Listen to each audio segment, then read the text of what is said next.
한마디로 말해서 네, 오늘은 검찰 수사가 진행 중인 박승춘 전 보훈처장 그리고 김재철 전 사장에 대해서 얘기를 한번 해보겠습니다.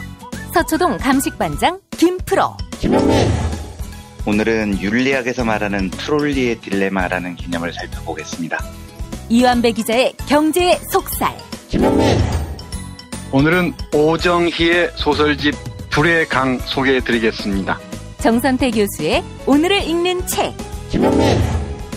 네, 오늘은 헌법 개정에 대해 말씀드리겠습니다. 김성회의 답, 정, 너. 김용민 브리핑. 잠시 후 시작합니다.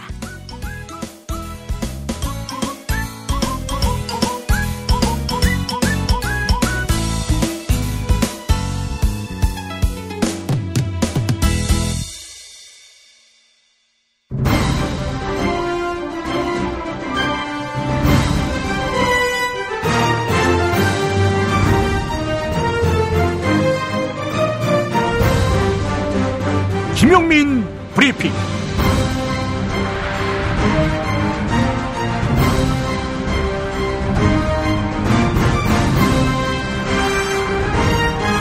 (2017년 12월 21일) 목요일입니다. 지난 정부 비리 수사 핵심 용의자에 대한 영장이 계속 기각돼서 적폐는 사법부, 즉 법원뿐인 양 인식되는 일이 비일비재합니다. 그렇다면 검찰은 빼도 될까요? 검찰이 지난해 4.13 총선 때 새누리당, 현 자유한국당 공천에 불법 개입했다는 의혹으로 고발당한 윤상현, 최경환 자유한국당 의원과 현기환 당시 청와대 정무수석 등 대표 친박 3인방에 대해 검찰이 또다시 무혐의 처분을 내렸습니다. 출마 포기를 종용하고 협박했다는 의혹이었습니다. 이 소식도 있습니다. 이명박 전 대통령으로 추정되는 다스 실소유주와 정호영 전 BBK 사건 특별검사, 즉 꼬리곰탕 특검에 대한 고발 사건 수사를 준비 중인 검찰이 고발장 접수 뒤 2주가 되도록 고발인 조사조차 하지 않고 있는 것으로 밝혀졌습니다. 2월이 공소시효인데 말이죠.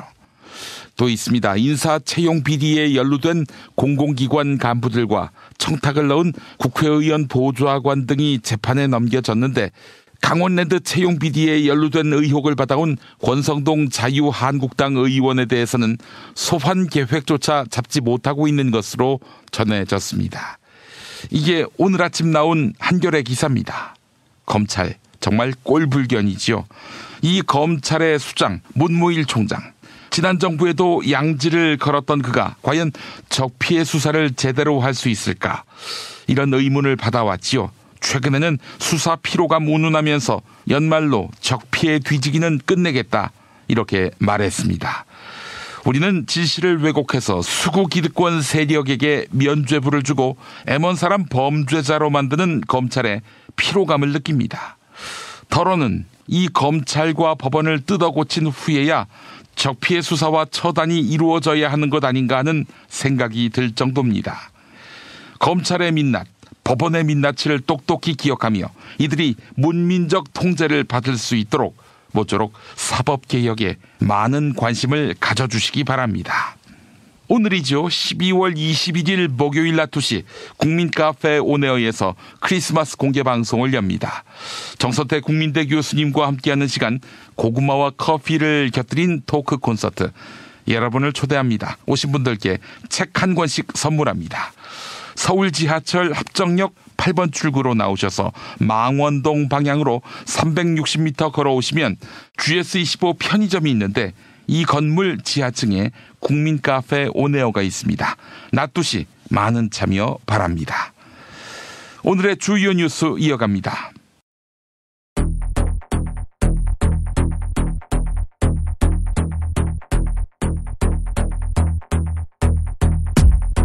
안철수 국민의당 대표가 바른정당과의 통합 찬반 의견을 묻는 전 당원 투표를 다음 주 실시하겠다, 이렇게 선언했습니다. 어제 있었던 안철수 대표의 기자회견 들어보시죠. 오늘 저는 결연한 각오로 국민의당 당대표 직위와 권한을 모두 걸고 바른정당과의 통합에 대한 전 당원의 의견을 묻고자 합니다. 통합에 대한 찬반으로 당대표에 대한 제 신임을 묻겠습니다. 이에 국민의당 통합 반대파의원들은 격앙된 반응을 보이며 안철수 대표의 사퇴를 촉구했습니다. 이어서 정당의 합당은 전당대회를 통해 의결해야 한다. 전당원 투표로 합당을 결정짓는 것은 문제가 있다. 이렇게 절차에 문제가 있음을 지적했습니다. 친박근혜계 좌장 서청원 자유한국당 의원이 호주 로또 사업을 명목으로 50억 원을 편취했다. 이런 주장이 제기됐습니다. 폐기물 처리업체 대표 박모 씨는 2015년 서청원 의원이 호주 로또 복권을 한국에서 판매할 수 있게 해주겠다고 제안하며 50억 원을 받아갔다 이렇게 주장했는데요. 서청원 의원 측은 2014년 새누리당 당대표 선거 당시에도 박모 씨에게 억대의 불법 정치자금을 받아간 것으로 확인됐습니다. 이대 목동병원과 이 병원에서 숨진 신생아 유가족과의 면담이 30분 만에 중단됐습니다.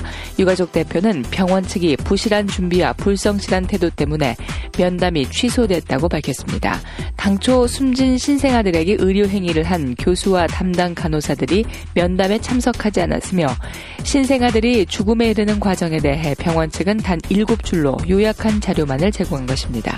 심지어 일부 자료는 간호 기록과 일치하지 않기도 했습니다.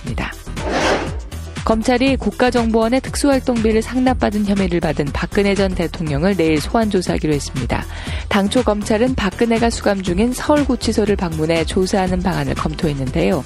검찰 관계자는 구속 피의자는 소환조사가 원칙이며 처음부터 소환에 응하지 않을 것을 예상해 방문조사를 진행하는 것은 형평에 맞지 않는다고 설명했습니다. 다만 재판도 거부하고 있는 박근혜가 검찰 소환에 응할 가능성은 크지 않습니다.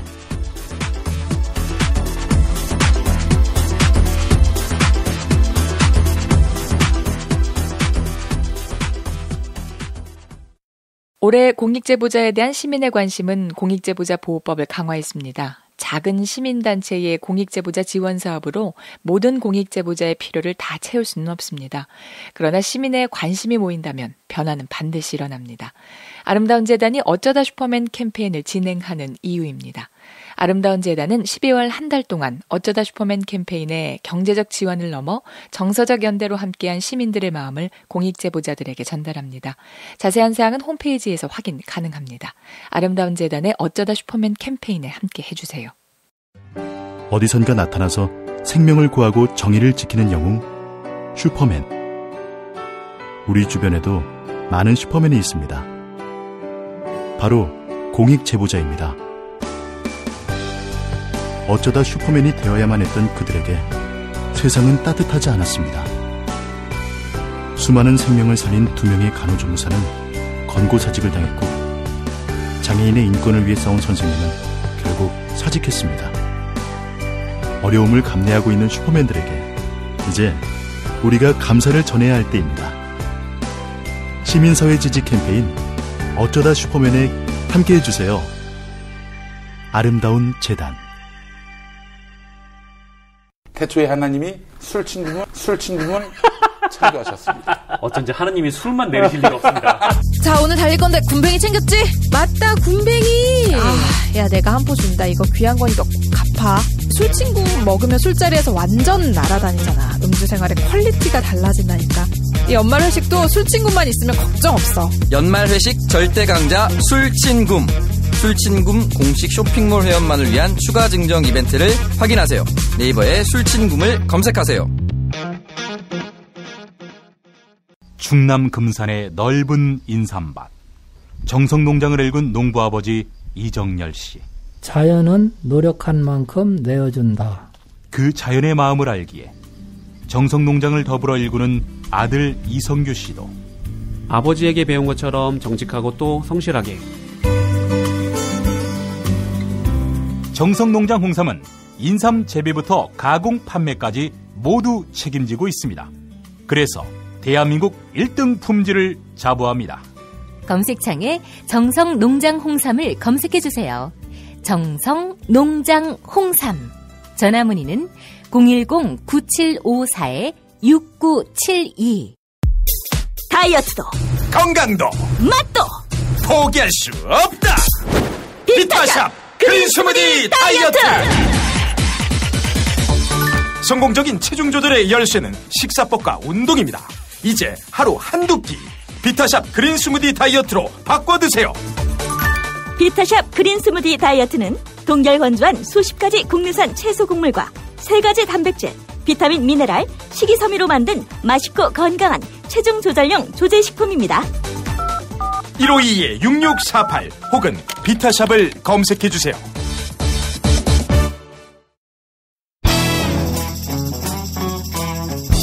서초동 감식반장 김프로.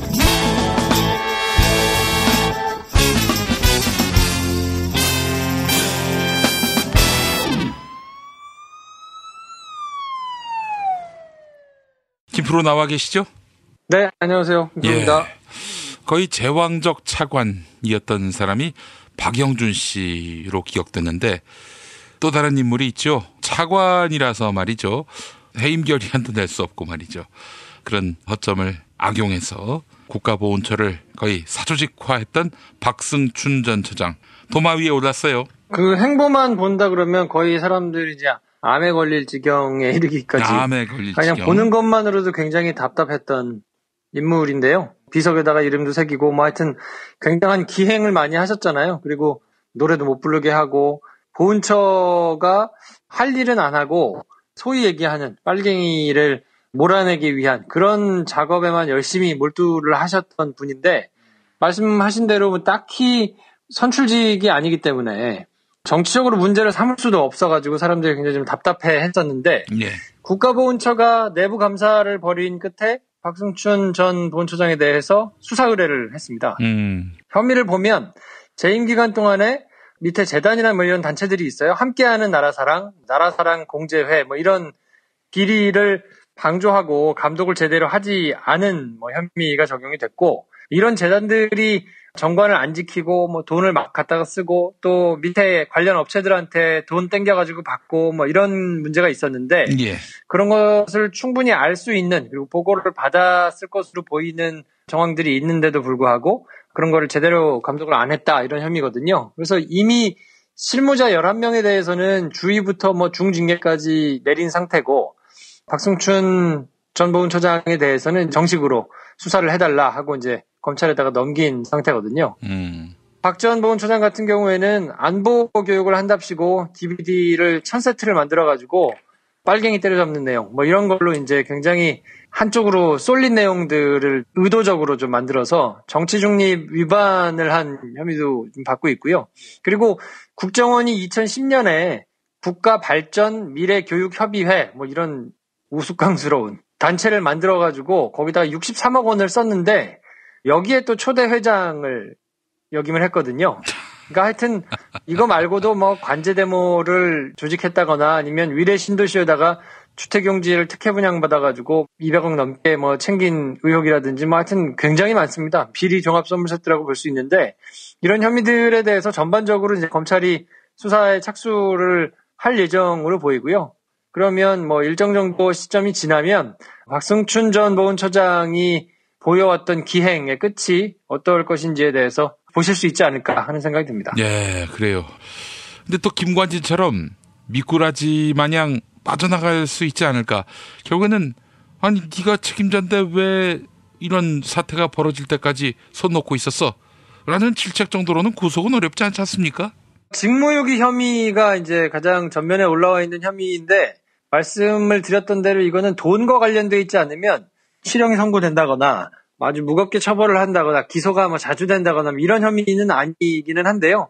이거는 이제 보훈처 내부에서 감사를 한 결과라는 데 조금 주목을 해야 되거든요. 왜냐하면 수사를 해가지고 강제적으로 여러 가지 뭐 계좌도 압수수색을 해가지고 살펴보고 뭐 통화 내역도 살펴보고 여러 가지 사람들을 불러다가 증언을 받고 이래가지고 증거를 확보해서 나온 수사 결과가 아니고 이건 그냥 감사 결과니까 감사라는 거는 본인이 자발적으로 내는 자료를 모아다가 이제 보면서 물어보기도 하고 이렇게 하는 거라서 예. 아무래도 강제 수사하고는 차이가 조금 있고요. 제가 보기에는 지금 이제 드러난 혐의 혹은 이제 제기된 의혹들만 보더라도 돈과 관련된 문제가 연루됐을 가능성이 꽤 많이 보이거든요. 그러니까 이런 거에 대해서 검찰이 아마 수사를 한다 그러면 적절한 시점에 구속영장이 발부될 가능성도 저는 꽤 높다 이렇게 생각을 합니다. 그 임을 위한 행진곡 못 부르게 했던 장본인 아닙니까? 원흉이잖아요. 지난 정부 때 국회에서 야당 의원들, 그러니까 현 여당 의원들이 이 문제를 갖고 질책하면은 실실 쪼개거나 그랬던 모습이 기억이 납니다. 이자의 이 오만한 행태, 역사를 그야말로 기만하는 이런 행태, 언제 심판을 받나 했는데 이제 드디어 도마 위에 오르게 되는군요. 시간이 조금 지나면 그때 그렇게 정말 기행에 가깝게 국민들을 화나게 했던 모습들에 대한 대가를 제대로 치르지 않을까 하는 생각이 들고요. 그거는 시간을 가지고 조금 지켜보면 될 것 같은데, 본인 입장에서는 하여튼 그렇게 열심히 뭔가 좌파를 척결하고 빨갱이들을 때려잡는 것 같은 스탠스를 취하면서 계속 사람들을 이제 화나게 하는 것이 정권으로부터 단단하게 보호를 받을 수 있는 방법이라고 본인이 생각을 했겠죠. 그래서 아마 그냥 막무가내로 그렇게 했을 텐데, 시간이 지나고도 계속 그게 유지될 수는 없기 때문에, 그리고 지금 제가 말씀드린 대로 워낙 다양한 종류의 혐의가 있는데, 이게 이제 돈과 관련된 것들이 분명히 불거져 나올 거거든요. 그러니까 이제 수사가 시작이 되면 지금 같은 스탠스를 똑같이 취할 수는 없을 것이라고 보고, 그러면 이제 이런 사람들의 특징이 본인이 뭔가 믿는 구석이 있어가지고 말도 안 되는 궤변을 늘어놓으면서 여유를 부리다가 지금 이제 상황이 완전히 바뀌어가지고 자기가 처벌받을 때가 되면 그런 여유나 기백이나 이런 거는 또 없어지거든요. 검찰에 출석하고 혹은 구속이 된다 그러면 집행되고 할 때의 모습을 보시면 아마 180도 아주 천차만별로 다른 모습을 아마 또 보실 수 있을 겁니다. 박승춘 씨를 보면은 정권 바뀌면 좆될 수 있겠구나 이런 생각은 안 하고 살았는지 묻고 싶어요. 아마 본인이 그런 생각을 적극적으로 하진 않았겠죠. 그리고 계속 아마 자기가 누리는 지위를 계속 누릴 수 있지 않을까. 그리고 일단 기본적으로 민주주의 시스템에 대한 기본적인 이해가 조금 떨어진다고 봐야 될 거고요. 그러니까 보훈처장으로 있는데 자기가 마땅히 해야 될 역할에 대해서는 전혀 생각하지 않고 그냥 정권 입맛에 맞는 그런 활동들만 이제 해왔으니까 하여튼 말로가 좀 비참하게 될 것 같아요. 예, 박승춘 외에도 또 있죠. 김재철 전 MBC 사장. 이 양반 최근에 자유한국당 당협위원장직을 잃었어요. 그러니까 한마디로 자유한국당에서 정치적 기반을 상실당했습니다. 박승춘 전 보훈처장 같은 경우에는 대표적인 박근혜 정권의 인사이기 때문에 말씀하신 대로 김관진 전 장관처럼 구속이 됐다가 적부심으로 풀려난다거나 뭔가 이렇게 될 여지가 조금 꽤 상당히 적죠. 왜냐하면 아무래도 끈이 떨어진 그리고 다 잡혀 들어가 있는 정권에서 구역을 했던 인물이기 때문에 검찰 수사가 진행되면 또 개인적인 비위가 드러나면 여지가 그냥 없을 거라고 보이는데, 김재철 사장 같은 경우에는 이명박 정부 시절에 국정원하고 공모해서 공영방송을 철저히 이제 망가뜨리는데 아주 선봉에 섰던 사람이거든요. 지금 방송되고 있는 날짜를 기준으로 하면 이틀 전에 19일 날 검찰에 나와서 비공개 조사를 받았습니다.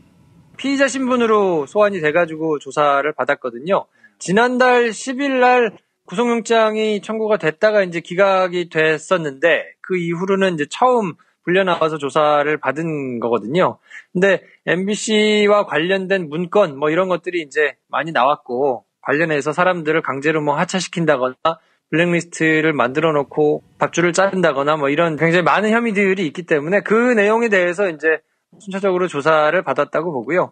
그리고 지금 대법원 판결로 확정이 되지는 않았습니다만 그 전에 복직이 이루어졌기 때문에 1심, 2심 판결에서 해임이 됐거나 아니면 부당하게 인사조치가 이루어진 것에 대해서 법원이 이미 그것은 옳지 않고 법적으로 문제가 있는 행위라고 판단을 한 경우들이 많이 있거든요. 그러니까 김재철 사장을 비롯해서 그 이후에 계속 MBC에서 이제 실권을 잡고 좋지 않은 행동을 계속했던 사람들에 대해서는 사법 처리가 이루어질 수 있을 거라고 보고, 아무래도 이제 김재철 사장이 순위로는 맨 첫 번째 사장이니까 조만간 결론이 좀 나지 않겠나 하는 생각이 좀 드네요. 예, 김재철 사장 구속이 된다면 이제 정치적 기반도 없고 또 MBC 사장 시절의 책임을 묻게 되는 것이고 자신의 주군이었던 MB도 곧 수감될 가능성이 높아지고 있고 이건 삶의 희망이란 건 안 보일 것 같아요.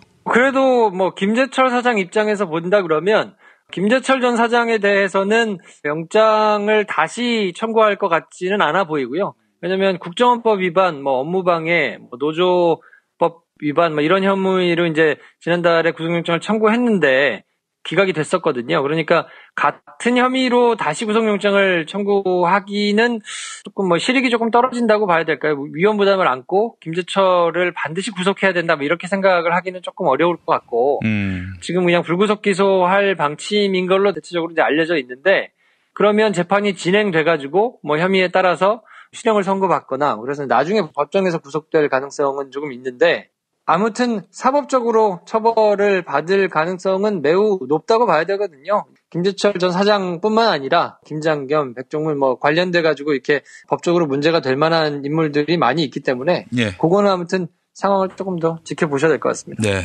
알겠습니다.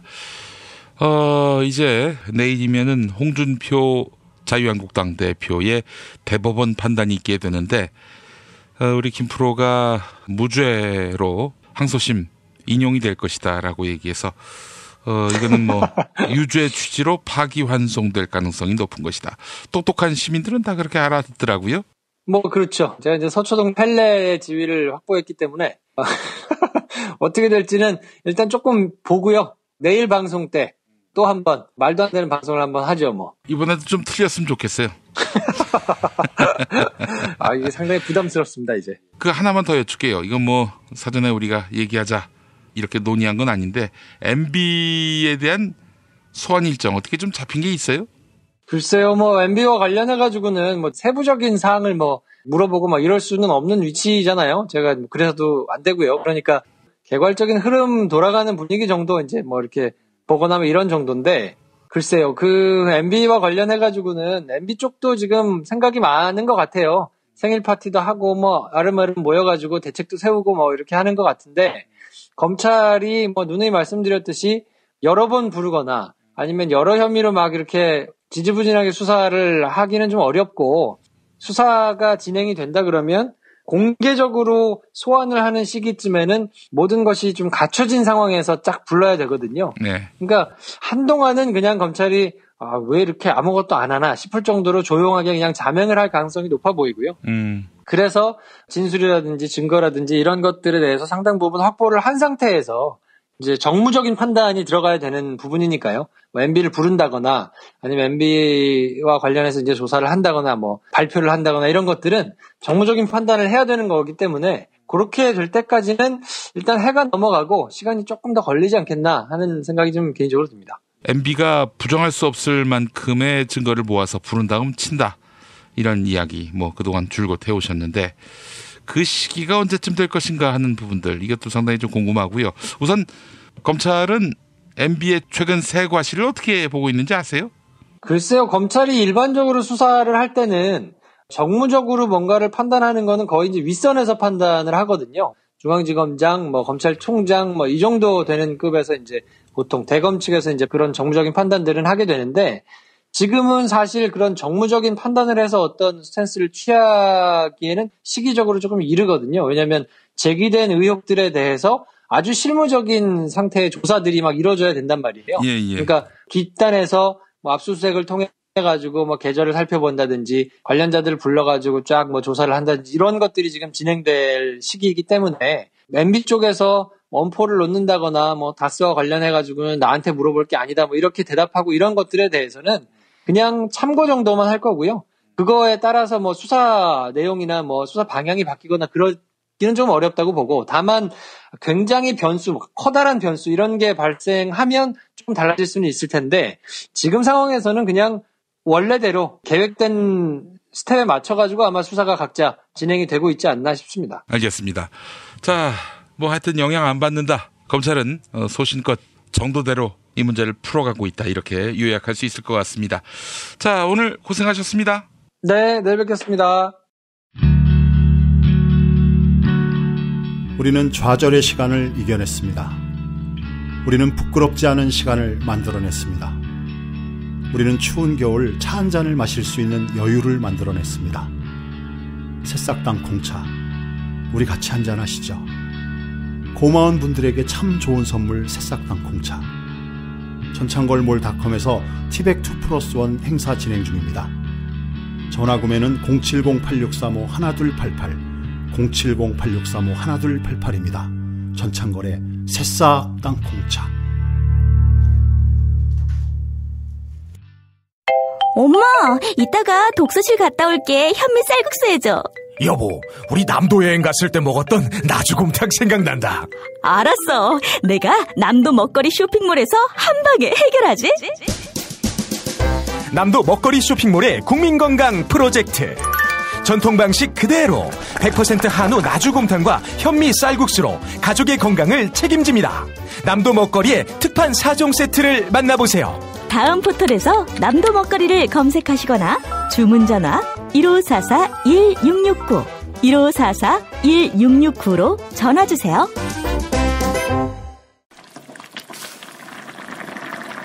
엄마, 이거 뭐야? 된장찌개 너무 맛있다. 아, 그거 저번에 멸치 맛있다 그랬지? 바보 멸치에서 국물팩이 새로 나왔다기에 그걸로 국물을 내봤지. 솜씨 좋은 엄마가 센스까지 있으시네. 100% 국내산 천연 재료로 만든 바보 국물팩. 바보 저염 멸치와 새우 중 가장 맛있는 중화새우를 넣어 단맛과 깊은 맛이 깔끔하게 우러납니다. 무염 바보 멸치와 바보 국물팩은 포털에서 바보 멸치를 검색하시거나 02-587-3599로 전화주세요. 생활인을 위한 꿀팁. 집 두 채에 월 10,000원 화재보험 카페. 화재 배상, 심지어 도난 피해까지. 여기에 더해 가전제품 고장 수리비까지. 우와, 우리 집 말고 부모님 집까지 두 집에 월 10,000원이라고요? 식당, 노래방, 임용실 같은 상가와 숙박업소, 사무실, 공장, 창고, 목조주택까지 모든 업종의 화재보험과 배상 책임보험도 상담해드립니다. 02849-9730. 연중 무휴라 언제든 02849-9730. 김용민 브리핑 뉴스계 능력평가 정답 맞히신 분들 소개합니다. 어제 문제는 내일 개통하는 KTX 노선, 서울부터 강원도 강릉을 연결하는 이 노선의 이름을 맞히는 거였죠. 정답은 경강선인데요. 당첨자에게는 도서출판 창비에서 협찬하는 송곳 4권에서 6권까지 총 3권을 보내드립니다. 웹툰 송곳은 대형마트에서 벌어지는 부당해고와 그에 대항하는 평범한 사람들의 이야기를 그려냈는데요. 당첨자께 송곳 4권에서 6권 총 3권을 선물해드립니다. 다른 당첨자에게는 애주가들의 핫 아이템 술친굼 한 박스 보내드립니다. 검색창에서 술친굼을 찾아주세요. 금요일 정답자 가운데 한 분에게는 남도 먹거리에서 협찬하는 식품 꾸러미 상품 보내드립니다. 인터넷 주소창에 남도먹거리.kr을 입력해주세요.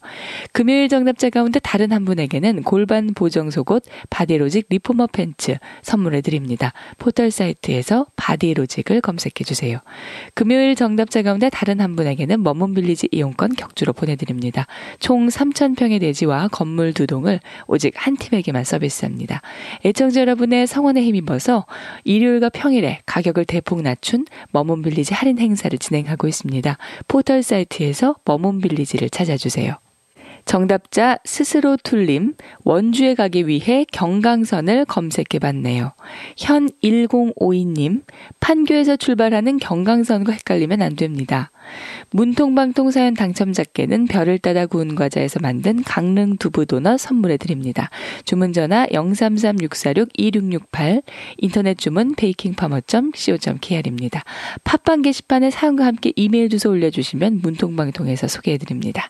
김용민 브리핑 뉴스계 능력평가 오늘도 많은 참여 부탁드립니다.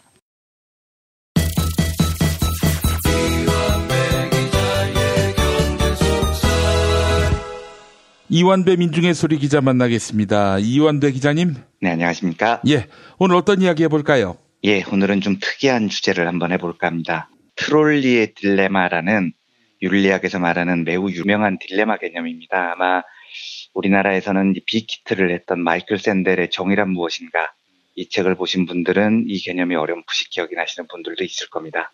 트롤리의 딜레마는 조금 이따가 다시 설명을 드리기로 하고요. 제가 왜 오늘 이 개념을 한번 말씀드려야겠다고 생각하게 됐는지 이유를 먼저 말씀드리겠습니다. 예. 문재인 대통령이 한미연합 군사훈련을 평창올림픽 기간 동안에 연기할 수도 있다라고 미국 정부에 제안했다는 소식이 엊그제 전해졌었죠. 예. 뭐 내용은 다 들어서 아실 것 같습니다만 문재인 대통령이 미국 MBC와 인터뷰에서 이런 내용을 밝혔습니다. 나는 미국 측에 그런 제안을 했고 미국 측에서도 이것을 검토하고 있다 이렇게 말을 했고요. 이건 오로지 북한에 달려있는 문제라고 본다 이렇게 덧붙이기도 했어요. 예. 제가 외교를 잘 모르는 입장에서 보면 저는 그냥 이 제안이 굉장히 신선하게 들리더라고요. 그리고 근거도 상당히 충분했던 것 같습니다. 왜냐하면 지난달에 유엔 총회에서 평창올림픽 기간에는 휴전하자 뭐 이런 결의안이 채택됐다고 하잖아요. 예. 그러면 계기도 아주 절묘하죠. 그러니까 원래 제가 알기로 매년 봄에 열리는 한미연합군사훈련에 북한이 굉장히 신경질적으로 반응을 해왔는데 예. 이번 한미연합군사훈련이 평창올림픽 기간하고 겹친다는 겁니다. 그러니까 이때 유엔 총회 결의에 맞춰서 한미연합훈련을 연기한다라고 제안한 아이디어는 저는 굉장히 멋졌다고 생각을 합니다. 말의 앞뒤가 일단 맞으니까요. 예. 그리고 과거에 제가 한번 소개해드린 적이 있습니다만 국제관계에서는 동맹이라는 점을 설명할 때 제일 많이 사용하는 이론이 동맹의 딜레마라는 국제관계 이론입니다. 동맹의 딜레마라는 건 우리말로 번역은 좀 이상한데 버림과 엮임 요 두 개의 딜레마적인 관계 이렇게 표현을 합니다. 그러니까 이제 한미 관계를 생각을 해보면 우리는 미국을 동맹이라고 생각을 하죠. 그런데 우리가 미국한테 가서 우리 동맹해 주세요. 우리 위험하면 미국이 군사 보내주고요. 돈도 보내주고요. 도와주세요. 우린 동맹이잖아요. 이렇게 간청을 하면 미국 입장에서는 우리가 왜? 미쳤어? 이렇게 나오는 게 당연한 겁니다. 별로 도와줘도 얻을 혜택이 없다면은요. 당연히 거절하는 거죠. 전쟁 한번 하는데 자기 나라 국민들이 얼마나 많이 죽어야 되고 돈도 또 얼마나 많이 듭니까? 이게 쉽게 할 수 있는 결정이 아니라는 겁니다. 그래서 이걸 동맹의 딜레마 이론에서는 버림이라고 부릅니다. 동맹인 미국으로부터 우리나라가 버림을 받을 가능성이 있다는 겁니다. 그러면 우리는 미국을 든든한 우방으로 삼기 위해서, 미국으로부터 버림을 받지 않기 위해서요. 뭔가 행동을 해야 됩니다. 이걸 동맹의 딜레마 이론에서는 엮임이라고 표현을 합니다. 그러니까 최대한 미국하고 많이 엮여 있어야 버림을 받을 위험으로부터 벗어난다는 거죠. 그러면 어떻게 엮여야 되느냐? 최대한 미국의 충성스러운 부하가 돼야 됩니다. 그러니까 우리는 너희랑 절대 떨어질 수 없는 엮여 있는 상태예요 라는 걸 계속해서 미국에 입증을 해야 됩니다. 그런데 이렇게 버림을 피하기 위해서 엮임을 선택하면 원래 우리가 미국을 우방으로 삼고 동맹을 맺고 싶었던 이유는 사실 전쟁을 피하기 위해서잖아요. 그 도움을 받기 위해서는 미국과 잘 엮여 있어야 되고요. 잘 엮이기 위해서는 미국이 시키는 대로 해야 됩니다. 그런데 미국이 만약에 다른 곳에서 전쟁을 벌일 때 야, 한국 군대 보내. 이러면 우리가 보내야 됩니다. 왜냐하면 엮여 있어야 되니까요. 그래서 동맹으로부터 버림을 피하고 엮여 있기 위해서 애를 쓰다 보면 미국이 벌이는 오만 전쟁에 우리가 다 개입을 해야 됩니다. 그러니까 더 위험해지는 겁니다. 그러니까 우리가 베트남에 파병을 해서 베트남 민중들을 이렇게 사살한 이 죄를 지은 것도 사실은 이 엮임에서 벗어나지 않기 위해서였죠. 물론 뭐 거기서 박정희가 돈을 해먹은 것도 있지만 미국하고 엮여 있기 위해서 베트남에 파병이 돼서 왜 싸우는지도 모르고 우리 청년들이 목숨을 잃었습니다. 그리고 사실 별로 감정도 나쁘지 않은 나라였어요. 그런데 그 나라 가서 베트남 민중들을 죽이기도 했죠. 그 사과가 우리 세대의 몫으로 남아있는 겁니다. 그런데 이게 70년대까지만 해도 우리가 갖고 있었던 그 버림을 받을지도 모른다는 공포요. 이게 이해가 아예 안 되는 건 아닙니다. 그러니까 한국 전쟁을 겪어봤고 나라를 거의 뺏길 뻔도 했고요. 그때만 해도 또 소련이라는 사회주의 종주국이 있었고요. 우리는 심지어 종전 상태가 아니고 휴전 상태였고요. 야, 이 상태에서 미국이 버리면 우리가 죽는다. 이런 공포가 뭐 저는 동의하지 않지만 그런 버림에 대한 공포가 있는 걸 뭐 이해하자면 이해할 수는 있어요. 그런데 지금은요. 이 엮임과 버림의 딜레마 사이에서 한국을 뭐가 더 크게 위협을 할까요?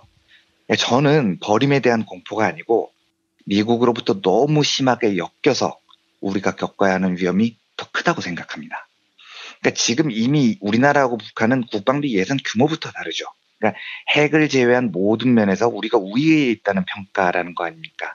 그러니까 만약에 미국으로부터 버림받는다고 해서 과거처럼 바로 나라가 전쟁으로 넘어가는 상황이 아닌 겁니다.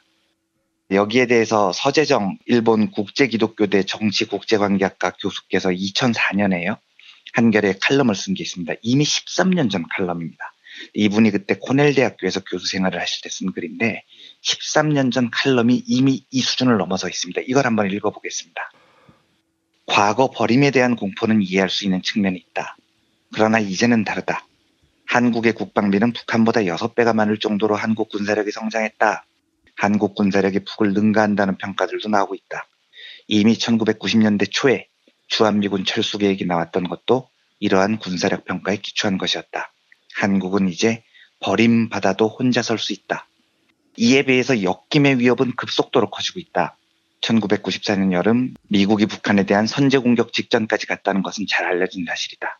미국이 공격을 감행했다면 한국은 당연히 그 전쟁에 끌려 들어갔을 것이고 엄청난 피해를 입었을 것이다. 현 부시 행정부도 북한과 같은 국가들에 대한 선제 공격을 공식 정책으로 채택하고 있다. 역김의 위협은 미래의 시나리오를 보면 더 명확해진다. 대만 해협에서 또는 동남아시아, 남사해에서 미국과 중국 사이에 분쟁이 일어날 경우 주한미군이 투입되고 한미연합사가 동원될 가능성이 높아지고 있다. 한국은 미국과 동맹에 묶여 있다는 이유로 원치 않는 분쟁에 끌려 들어가고 독특한 비용을 지불해야 하는 상황에 직면할 것이다. 이렇게 적으셨습니다. 예. 지금 들으셨다시피 동맹을 유지하기 위해서는 이 버림과 역김 사이에 고조되는 위험을 다 감수해야 되는 묘한 딜레마가 있습니다. 그러니까 서재정 교수님 말씀대로 지금 우리가 염려해야 되는 부분은 미국으로 버림을 받아서 우리가 처하는 위험보다도요. 미국으로부터 너무 심하게 엮여서 부담해야 되는 비용과 위험이 더 크다는 데 있는 겁니다. 그러니까 트럼프가 한국에 와서 깡패처럼 우리 무기 구매해라 이런 게 먹히는 게 우리가 바로 동맹으로서 너무 심하게 미국하고 엮여있기 때문에 지불해야 되는 과도한 비용인 거죠. 그런데 이 상황에서 문재인 정부가 한미연합훈련을 연기할 수 있다 이런 의도를 비친 건 저는 우리가 미국으로부터 받고 있는 이 엮임의 비용과 위험을 감수할 수 있는 굉장히 좋은 한 수라고 생각을 했어요. 그런 태도를 보이는 것 자체로 우리는 미국으로부터 받고 있는 과도한 엮임, 이 부담에서 탈출할 수 있는 계기를 마련할 수 있는 거죠. 그런데 제가 그 기사를 네이버에서 봤는데 댓글을 보고 조금 참담하더라고요. 그 의외로 반응이 뭐 제가 본 기사의 댓글이 유난했었는지는 모르겠지만 댓글에 찬성 반대가 막 10,000개씩 나오고 이러던데요. 주류를 이루고 있는 댓글들이 미쳤냐, 국방 포기했냐, 문재인은 북한 대통령이냐 이런 일배류의 댓글들이 주류를 이루고 있더라고요. 그래서 제가 이 모습을 보고 물론 저는 그런 댓글이 여론을 반영한다고 보지 않고요. 민주시민의 의도와도 거리가 있다고 생각을 합니다. 근데 적어도 우리가 북한 문제에 대해서 또 전쟁 문제에 대해서는 아직도 한국에 좀 강력한 고정관념이 자리 잡고 있구나 이런 염려가 좀 들었어요. 그래서 오늘은 그 염려 때문에 우리가 전쟁을 대하는 자세에 대한 윤리적 판단을 좀 구해보자는 취지에서 트롤리의 딜레마라는 주제를 지금부터 살펴보려고 합니다. 예. 트롤리의 딜레마는 이런 겁니다. 청취자분들께서도 들으시면서 본인의 판단을 한번 속으로 답을 해보시면서 들어주시면 좋을 것 같습니다. 실제로 그 정의란 무엇인가라는 책에서 마이클 샌델 교수는 이 질문을 하버드 대학교 학생들에게 직접 던지는 장면을 글로 표현을 하거든요. 청취자분들께서 전차 기관사라고 가정을 해보겠습니다. 그래서 이제 기관차를 몰고 있어요. 그런데 이 몰고 있는 전차가 시속 100km가 넘는 고속으로 질주를 하고 있습니다. 그런데 갑자기 저 앞에 철로에 5명의 인부가 서 있는 겁니다. 이 전차 속도가 너무 빨라서 브레이크를 잡아도 멈출 수가 없습니다. 그런데 이때 기관사인 청취자분들의 눈에 오른쪽에 비상철로가 눈에 딱 들어옵니다. 그쪽으로 옮길 수는 있어요. 핸들을 틀 수는 있습니다. 그런데요, 그 비상철로에도 인부 한 명이 작업을 하고 있습니다. 자, 이러면 청취자분들이 기관사라고 가정을 하고요. 이 선택을 불과 몇 분의 1초 안에 짧은 시간에 결정을 해야 됩니다. 철로를 바꿀까 말까를요. 어떻게 하시겠습니까? 그러니까 실제로 청취자분들께서 어떻게 답을 하셨는지 제가 알 수는 없지만 대부분의 하버드 대학교 학생들은 선로를 옮기겠다라고 답을 합니다. 그대로 달리면 5명이 죽는데 옮기면 1명이 죽으니까 1명이 죽는 게 5명이 죽는 것보다 더 합리적이라는 생각을 하는 거죠. 뭐 요까지는 그럴 수 있습니다. 그런데 이 답을 들은 마이클 샌델 교수가 두 번째 질문을 던집니다. 이 질문이 조금 독특해요. 상상을 함께 하면서 따라와 주시면 좋겠습니다.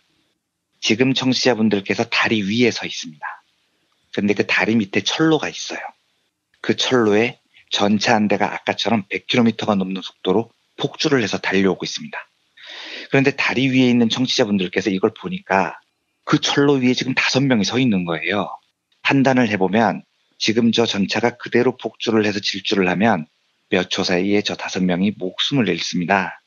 그런데 하필 요때 다리 위에 제 옆에 조금이 무게가 나가시는 덩치가 있는 분이 한 분 있는 겁니다. 그래서 요 무게가 나가는 분을 철로 아래로 밀어 떨어뜨리면은요, 이분의 덩치로 기차를 막을 수가 있습니다. 브레이크가 걸리는 거예요.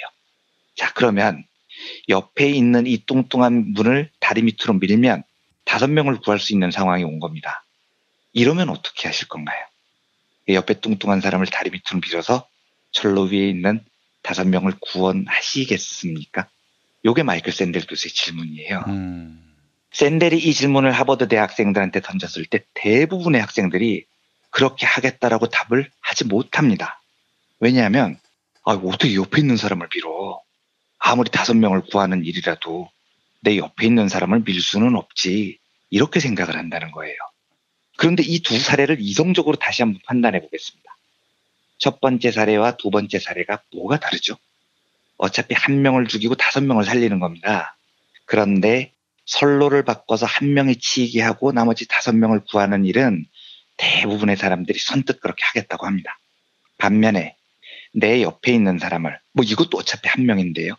내 옆에 있는 사람을 밀쳐서 5명을 구하라 라고 하면 이건 못하겠다고 하는 사람들이 대부분입니다.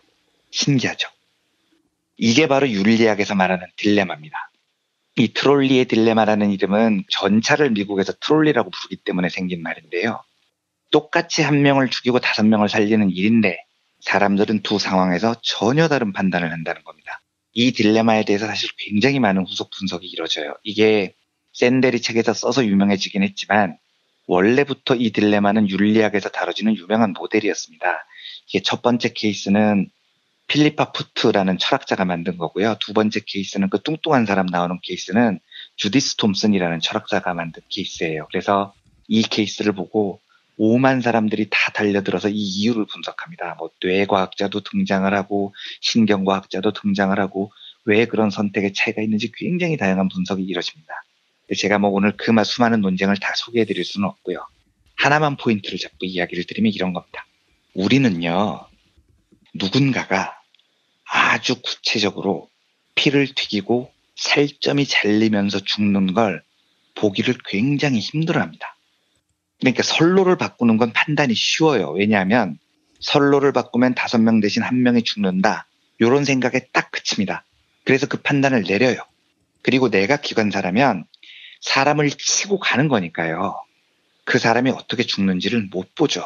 그냥 5명 대신 1명이 죽는 겁니다. 그런데 내 옆 사람을 다리 밑으로 밀어버리면 전혀 다른 문제가 생깁니다. 내 옆 사람을 밀면 결과야 물론 1명을 죽이고 5명 살리는 건 아까하고 똑같은데요. 내 옆 사람을 밀면 내 옆 사람이 다리 밑으로 떨어지는 모습을 봐야 돼요. 그리고 내 옆 사람이 열차에 치여서 살이 찢기고 뼈가 발리는 모습을 봐야 됩니다. 이게 쉽게 못하는 겁니다. 그러니까 아무리 이성적으로 한 사람 죽이고 5사람 살리는 게 합리적이야 라고 명령을 해도요.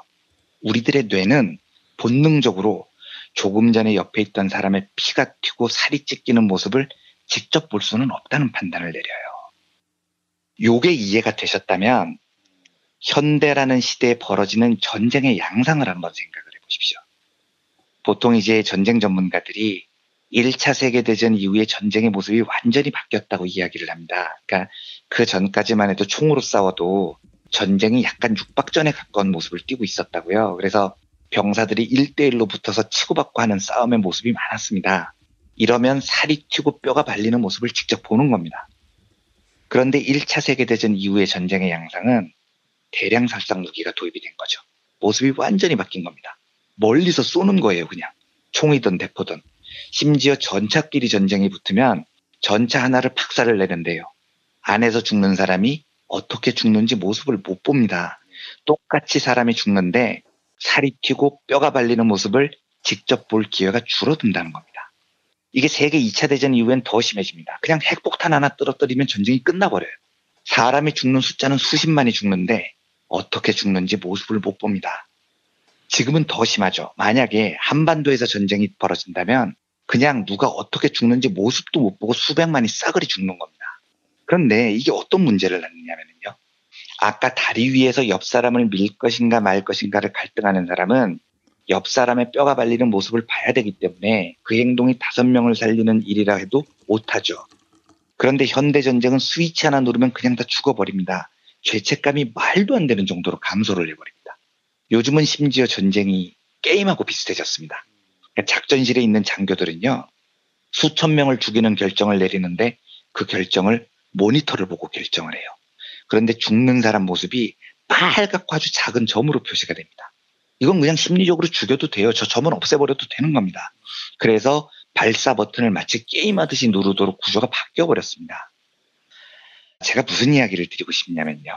이례적으로 지금 한국에서는 전쟁에 대해서 격론이 벌어진 그 네이버 댓글을 보면 야, 북한하고 한번 붙어 뭐 이렇게 이야기를 하는 사람들이 있어요. 그런데 그런 사람들의 심리는 그 전쟁으로 실제로 사람이 죽는 모습을 구체적으로 머리에 형상화를 못하는 겁니다. 그런데 실제로 전쟁이 한반도에서 나잖아요. 수백만 명이 삽시간에 뼈가 발리고 피가 튈 겁니다. 그러면 그 모습을 정말 옆에서 본다면은요. 내 옆에서 사람의 살갗이 튀고 뇌가 갈라지고 이런 모습을 보면요. 그게 그렇게 쉽게 할 수 있는 말일까요? 그러니까 저는 그런 극단적인 선택을 할 일이 없어야 한다고 믿지만 만약에요. 대한민국이 자존심이 완전히 박살이 나고 완전히 국제적으로 호구가 되면서 개망신을 당하는 상황을 맞으면서까지 전쟁을 피할 것이냐 아니면 그 호구를 면하기 위해서 전쟁을 할 것이냐 둘 중 하나를 선택하라면 전 진짜 1초도 망설이지 않고 전자를 선택할 겁니다. 아무리 망신을 당해도요. 우리가 아무리 국제적으로 호구 취급을 받아도요. 전쟁은 안 되는 겁니다. 옆에서 내 가족이, 내 친구가, 내 이웃이 살갗을 튀기고 피를 흘리며 죽는다 이 상상을 해보라고요. 그 선택을 할 수 있겠냐는 겁니다. 저는 이번에 문재인 정부가 발표한 한미연합훈련 연기 가능성을 굉장히 높게 평가합니다. 그런데 거기다 대고 대통령이 깡이 없다느니 용기가 없다느니 이런 말하는 사람들은 실물을 한번 보고 싶어요. 정말로 그렇게 할 수 있는 사람인지 한번 보고 싶습니다. 트롤리의 딜레마를 소개해드리면서 우리가 이 사실 하나만은 정말로 합의를 했으면 좋겠습니다. 우리가 정상적인 인간이라면요. 누군가 우리 옆에서 총을 맞고 폭탄을 맞고 피를 흘리고 죽는 모습을 보지 못하는 게 정상입니다. 그래서 어떤 최악의 상황에서도 우리는 전쟁을 피하는 선택을 해야 됩니다. 그게 서로 미국과의 단절을 의미해도요. 아니면 뭐 더 심한 난관이나 수모가 있다고 해도 우리는 전쟁을 피하는 선택을 해야 됩니다. 네. 저는 문재인 대통령이 한반도에서 결코 전쟁은 안 된다고 공언한 그 말은 뭐 정치적 외교적으로 지키고 뭐 수가 있고 어쩌고 할 수 있는 말이 아닙니다. 그건 무조건 결단코 100% 지켜야 되는 물러설 수 없는 마지노선 같은 겁니다. 부디 저는 한국 사회가 이 합의 하나만큼은 반드시 지켜줬으면 좋겠습니다. 이번 한미연합훈련 연기 가능성에 대해서 대통령의 언급이 전쟁만은 안 된다는 합의를 확산시키는 시민사회의 좀 단단한 결의로 이어졌으면 좋겠다는 뜻입니다.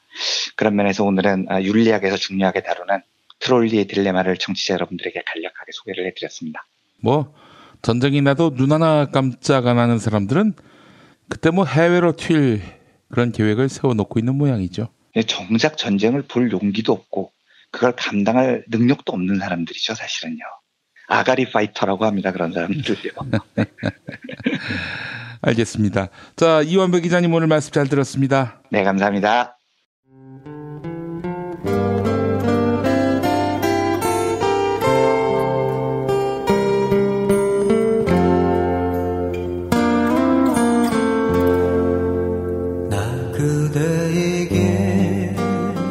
뜨거운 여름이 가고 어느새 찬바람이 옆구리를 스치면 왠지 뜸해졌던 그리운 친구 생각나시죠? 몇 년 만에 만나도 바로 어제 본 것 같은 말 안 해도 내 마음 누구보다 잘 알아주던 속 깊고 다정한 친구 다 있잖아요. 마치 민중의 소리 같은? 이렇게 마음 맞는 친구랑 뜨거운 국물에 소주 한 잔이면 같이 할까요? 당신의 든든한 절친 민중의 소리가 오늘도 당신을 응원합니다.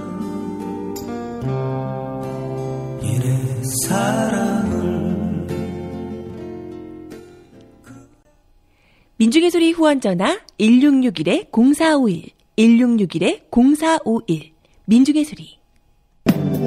진실은 반드시 밝혀진다고. 무엇이 진실입니까? 대통령이라고 하는 지위를 진실을 밝히지 않는 데에 역이용해서. 김보영 아나운서가 함께합니다. 아프니까 팩트다. 안녕하세요. 아프니까 팩트다 김보영입니다. 지난달 28일 자유한국당 정책연구소 여의도연구원은 청년 아무말 대잔치 이런 이름의 간담회를 주최했는데요. 이 자리에 참석한 홍준표 자유한국당 대표가 정말 아무말 대잔치를 벌였습니다. 당시 화제가 됐던 홍준표 대표의 발언 들어보시죠. 나 과격해요. 시골 가서 계량 한복 입은 사람은 전부 좌파라고 봅니다. 지금 그 좌파 코드 성향을 띠지 않는 영화는 천만 관객을 모을 수가 없어요. 이에 YTN 라디오 이슈 팩트체크 코너에서는 홍준표 대표가 또 가짜 뉴스를 만들어냈다며 비판에 나섰는데요. 먼저 홍준표 대표는 지난해 7월 자신의 페이스북에 영화 JSA와 고지전 웰컴 투 동막골을 좌파 코드 영화로 지목한 바 있습니다. 이어서 괴물은 반미 영화, 설국열차는 계급투쟁을 다룬 영화다 이렇게 지칭했는데요. 하지만 영화 JSA는 서울만 집계했을 때 250만 명, 고지전은 약 300만 명, 웰컴 투 동막골은 800만 명, 설국열차는 약 900만 명의 관객을 동원했습니다. 홍준표 대표가 좌파 코드로 지칭한 영화 가운데 1000만 관객을 넘은 영화는 관객 수 1300만 명을 돌파한 괴물뿐이었습니다. 또한 한국 영화 가운데 1000만 관객을 넘은 영화는 모두 13편이었는데요. 박근혜 정부 시절 국가정보원은 CJ가 제작한 변호인과 광해를 좌편향 영화로 지목했죠. 2013년 당시 조원동 경제수석은 박근혜 대통령의 지시로 CJ 이미경 부회장에게 회사를 떠나줬으면 좋겠다. 대통령의 말이다. 이렇게 퇴진을 압박한 것으로 드러났습니다. 직접 언급하지는 않았지만 홍준표 대표의 기준으로는 영화 변호인과 광해 그리고 택시 운전사는 괴물과 함께 좌파 코드 영화로 분류될 수 있는데요. 그렇다 해도 이른바 좌파 코드 영화는 1000만 관객을 넘은 영화 13편 가운데 4편에 불과합니다. 지금까지 아프니까 팩트다였습니다. 팟캐스트 청취자의 사랑으로 무럭무럭 자라온 미궁 대장사랑에서 너를 위한 헌정 유산균, 나를 위한 촉중 유산균, 미궁 유산균 사랑 4종을 출시합니다.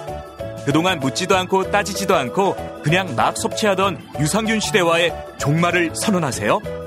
골라먹는 유산균 사랑 4종 출시 기념으로 2종류를 구매하셔도 반값만 받는 골라골라 50% 할인 이벤트 12월까지 신청하세요. 미궁 유산균 사랑.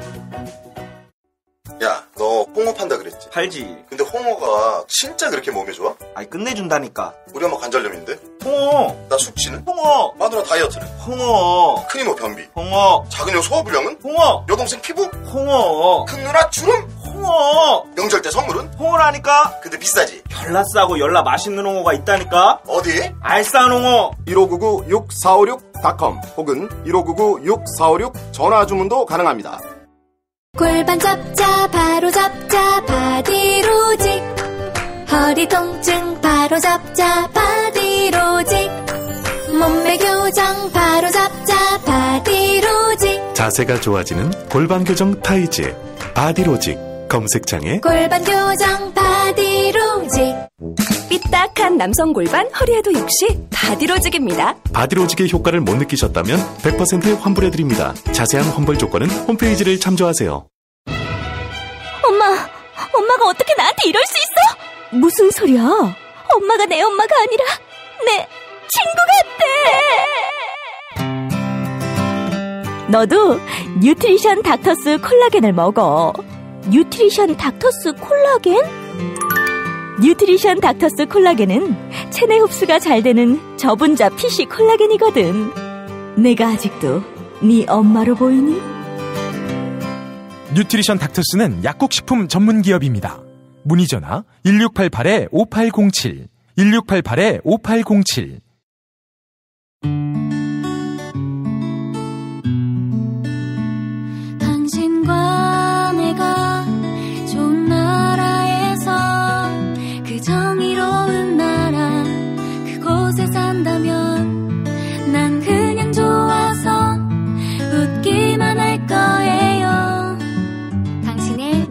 보좌관 김용민 브리핑.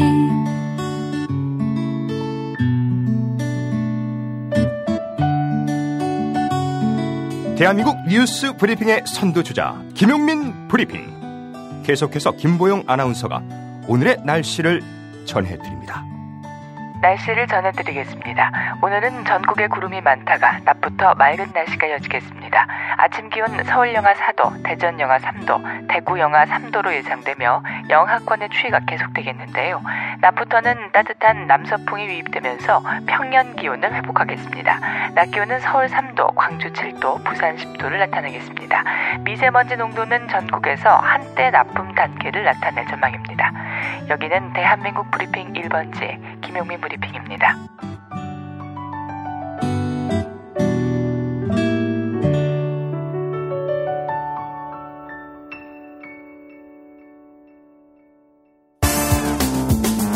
오늘을 읽는 책, 문학평론가인 국민대학교 국문학과 정선태 교수와 함께합니다. 정선태 국민대 교수님 만나보겠습니다. 교수님. 네, 안녕하세요. 네, 교수님 바로 오늘입니다. 12월 21일 목요일 낮 2시 서울 마포구 월드컴로 37 웰빙센터 지하 1층 국민카페 온에어에서 오늘 낮 2시부터 정선태 교수님과 함께하는 고구마 공개방송 준비했습니다. 많은 분들 또 참여해 주실 것 같고요. 저희가 몇 분이 나오실지 몰라가지고 나름대로 넉넉하게 준비한다고 했는데 모자랄 수도 있을 것 같아서 염려가 됩니다. 딱 알맞게 오셨으면 좋겠어요. 한 100분 정도 생각하고 있는데. 그렇게 많이 오실까요? 제 생각에는 한 10분? 10분은 너무 적고 한 20분 정도 오순도순 모여서 이야기 나누면 참 좋을 것 같은데 여하간 하여튼 열심히 한번 준비해 보겠습니다. 저도 떨리지만 기대가 됩니다. 예. 알겠습니다. 교수님 오늘 낮에 또 뵙도록 할 테고요. 오늘 낮에 하는 공개방송은 12월 25일 월요일 특집방송으로 함께 하실 수 있겠습니다. 교수님 오늘 어떤 책 소개해 주시겠습니까? 네, 이번 주에는 여성 작가들의 작품들을 쭉 읽고 있는데요. 우리가 중국의 샤오홍도 말씀드렸고요. 그리고 남아프리카 공화국의 베시 헤드, 비구름이 모일 때도 말씀드렸습니다. 그리고 어제는 우리 아이리스 장의 역사는 누구의 편에 서는가라는 난징 대학사를 다큐멘터리 형식으로 보고한 논픽션을 소개해드렸고요. 제가 이에 걸맞은 또는 어울리는 한국 작가가 누가 있을까 고민하다가 제가 정말 좋아하고 존경하는 작가 오정희 선생의 불의 강을 골랐습니다. 불의 강이요? 네, 불의 강입니다. 예. 불빛이 타는 강, 이런 뜻으로 이해하시면 될 것 같고요. 올해가 오정희 선생이 데뷔한 지 50년이 된다고 하네요. 1968년에 왕구전 여인으로 시작했으니까 벌써 아득한 세월이 지났습니다. 한국의 유명한 작가들, 이름만 대면 다 알만한 사람들이 정말 좋아하는 작가가 바로 오정희입니다. 우리 작가들이 글쓰기 연습을 할 때 소설을 통째로 옮겨 쓴다고들 하잖아요. 그때 가장 많은 옮겨 쓰기 대상이 되는 작가가 바로 오정희입니다. 그만큼 문장이 정말 빛나고요. 조근조근 천천히 얘기하는데도 섬뜩함들이 곳곳에 배어 있습니다. 그리고 그 이미지들이 놀라울 정도입니다. 제가 이번 주에 특별히 여성 작가들에 주목한 것은 여러 가지 이유가 있지만 남성들도 여성들의 글에 좀 주목할 필요가 있습니다. 지금이야 여성 작가들이 워낙 많죠. 근데 세계에 아주 뛰어난 여성 작가들이 있는데 그분들의 소설은 남성 작가들하고는 확실히 다른 것 같습니다. 대단히 일상적이고 사소한 데 주목하는 것 같지만 정말 우리 사회가 안고 있는 불안들, 공포들, 삶의 무의미들 등등을 아주 척박하게 표현해내는 게 아닌가 싶습니다. 제가 언젠가 김진애 박사님의 책 여자의 독서를 읽은 적이 있는데요. 여자들만 책 읽는 건 분명히 아니겠죠. 근데 그 여성 작가들을 중심으로 쭉 글을 써내려간 책에 관한 책이었는데 그야말로 여성들의 글쓰기의 본질이 무엇인가 그 안에까지 한번 육박해 들어간다는 의미에서 애청자 여러분들 이 오정희 선생의 소설에 주목해 주시기 바랍니다. 어떤 뉴스를 보니까 데뷔 50년을 맞이해서 오정희 컬렉션이 출간됐다고 하네요. 저는 다 단행본으로 가지고 있는데 뭐 한 권 한 권 다 놓칠 수가 없을 정도로 뛰어납니다.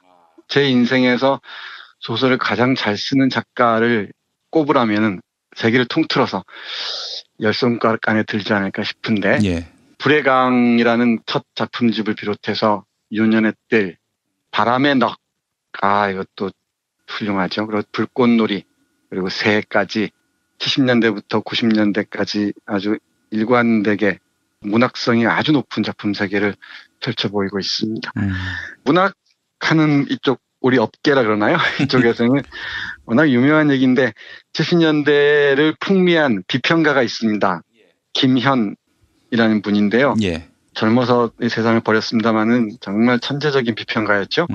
이분이 불의 강의 초판 해설을 썼는데 사리의 섬뜩한 아름다움이라는 제목의 글입니다. 여기에 그대로 오정희의 글쓰기의 주제가 드러나는 것 같아요. 사리, 그러니까 죽이고 싶은 마음 이 정도 되겠죠.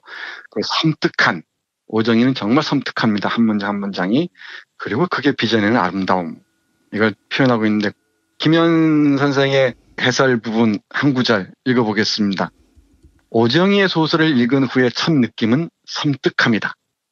사전을 들추니까 섬뜩함이란 소름이 끼칠 만큼 무섭고 끔찍함이라고 풀이되어 있다. 오정희의 소설이 소름이 끼칠 만큼 무섭고 끔찍한 느낌을 준 이유는 무엇일까? 때로는 자유분방하고 때로는 섬세하고 때로는 갸냘프기까지 한 그녀의 소설 문체에서 섬뜩함을 느낀 이유는 무엇일까? 그 이유를 찾기 위해 그녀의 소설을 되풀이해 읽으면서 나는 내가 느낀 그 섬뜩함이 근거 없는 것이 아니라 그녀의 소설 구조 자체에서 나오는 것이라는 것을 확인할 수 있었다. 네, 이렇게 얘기합니다. 저도 오래전에 오정희 선생을 만나뵌 적이 있는데 정말 소녀 같은 분입니다. 47년생이니까 이제 벌써 만 70이 넘게 되네요. 소녀 같은 모습인데 그 안에 이런 무서운 섬뜩한 아름다움을 내장하고 있었던 것 같습니다. 아마 문학 좋아하시는 분들은 이 오정희의 작품을 읽으면은 왜 이제 만났나 하면서 후회할지도 모르겠습니다. 그리고 이 오정희 선생은 다른 작가들과 좀 다르게 장편 소설을 쓰지 않고 주로 단편들만 했습니다. 한국 70, 80년대를 대표하는 여성 작가를 꼽으라면은 누가 뭐래도 박경리 그리고 박완서를 얘기하겠죠. 그리고 그 다음에 바로 오정희가 꼽히지 않을까 싶은데 각자 취향에 따라 다르긴 하겠습니다만은 이 세 분 다 개성이 아주 뛰어나고요. 아주 좋은 소설들을 많이 쓰는데 오정희는 비교적 좀 낯선 것 같습니다. 왜냐하면 단편 소설을 주로 써서 그렇기도 하겠지만은 문장들이 대단히 아픕니다. 그리고 사회적, 역사적 배경들은 가능하면은 가로에 넣고 일상적인 삶 속에서 겪어야 하는 공포나 두려움, 무의미 등등을 얘기하고 있습니다. 그래서 오늘은 짧게 이 표제작인 불의 강을 잠깐 소개해 드리겠습니다.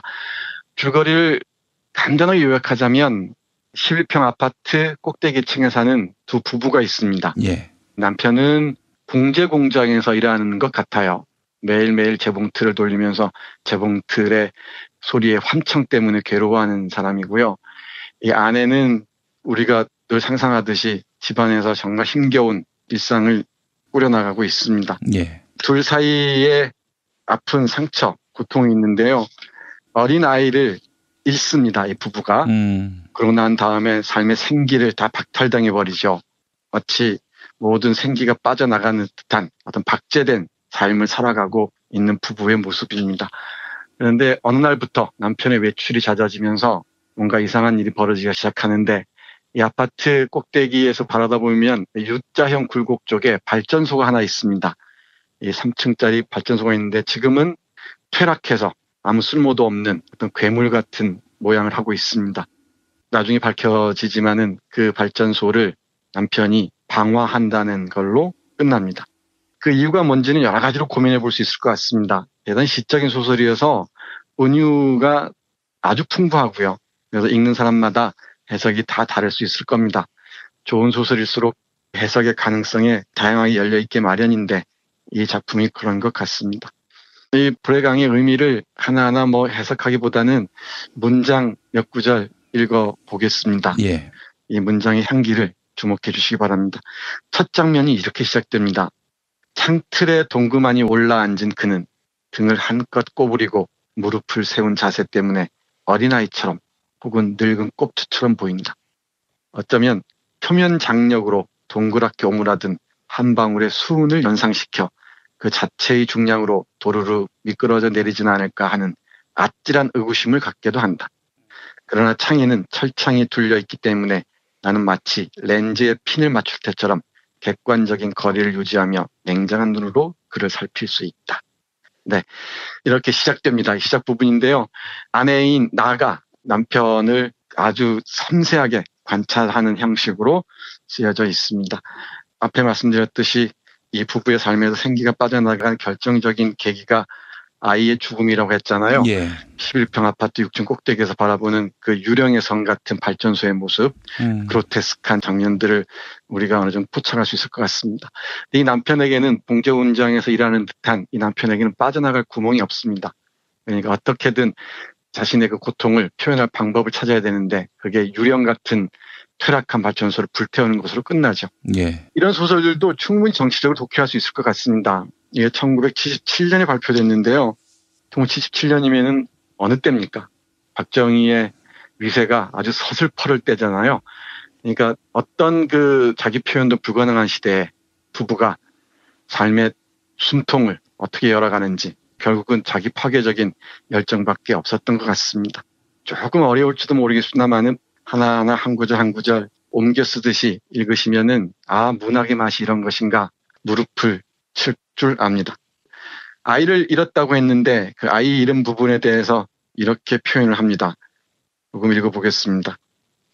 그들이 들어가고 안으로 문 걸리는 소리가 들리자 나는 새 담배에 불을 옮겨 붙이며 그들도 곧 아이를 갖게 되겠지라고 생각했다. 그러자 이태 전에 죽은 아이가 생각해왔고 그것은 별다른 감정을 일으키진 않았지만 가슴께에 생생한 통증을 가져왔다. 그 애는 돌이 지나고 얼마 안 되어 심한 탈수증으로 죽었다. 그럴 수밖에 없었어. 나는 세운 무릎으로 지그시 가슴을 누르며 생각했다. 그는 종일 간판과 양복점으로 내걸었을 뿐 내 재봉수에 지나지 않는 구석방에서 끊임없는 재봉틀질로 나날이 하얗게 쇠고 거늘어가고 난 아파트의 6층 꼭대기에서 날지 못하는 학의 날개를 메우며 바깥 날씨가 어떤지도 모르고 지내기가 대부분인 이런 생활에서 태어나는 아이를 상상할 때마다 곰이 다락방에서 창틀을 타고 올라가는 콩덩쿨을 바라보며 나날이 죽어가는 병약한 소년의 이야기를 생각하게 된다. 햇빛을 못 보고 자라나는 아이들은 아마도 곱사등이나 심할 경우 척추가 퇴화한 연체 동물이 되어버릴 것이다. 정말 감탄사가 나와야 되는데 아마 이게 낭독을 해서 감이 안 올지는 모르겠습니다. 계속 제가 꼼꼼하게 옮겨 적듯이 읽어보시라라고 말씀드리는데 옮겨 적는다는 건 아주 느린 독서 행위 중에 하나잖아요. 그러면은 이 오정희 선생의 진면목을 발견할 수 있을 것 같습니다. 예. 옆집 아이를 보면서 옆집 젊은 부부를 보면서 이태 전에 죽은 아이를 생각하고요. 그리고 정말 삭막한 아파트에서 서서히 낡아가는 두 부부의 이면 풍경들, 내면 풍경들을 고스란히 보여주고 있습니다. 예. 그러다 결국 남편이 방화를 하면서 이 소설이 마무리된다고 말씀드렸잖아요. 예, 예. 이 마지막 부분도 참 오랫동안 깊은 인상으로 남아 있습니다. 조금만 읽고 마무리하겠습니다. 예. 창의 붉은 빛은 좀처럼 사라지지 않고 방 안을 가득 채워 우리는 마치 조금도 뜨겁지 않은 화염 속에 나란히 누워있는 듯했다.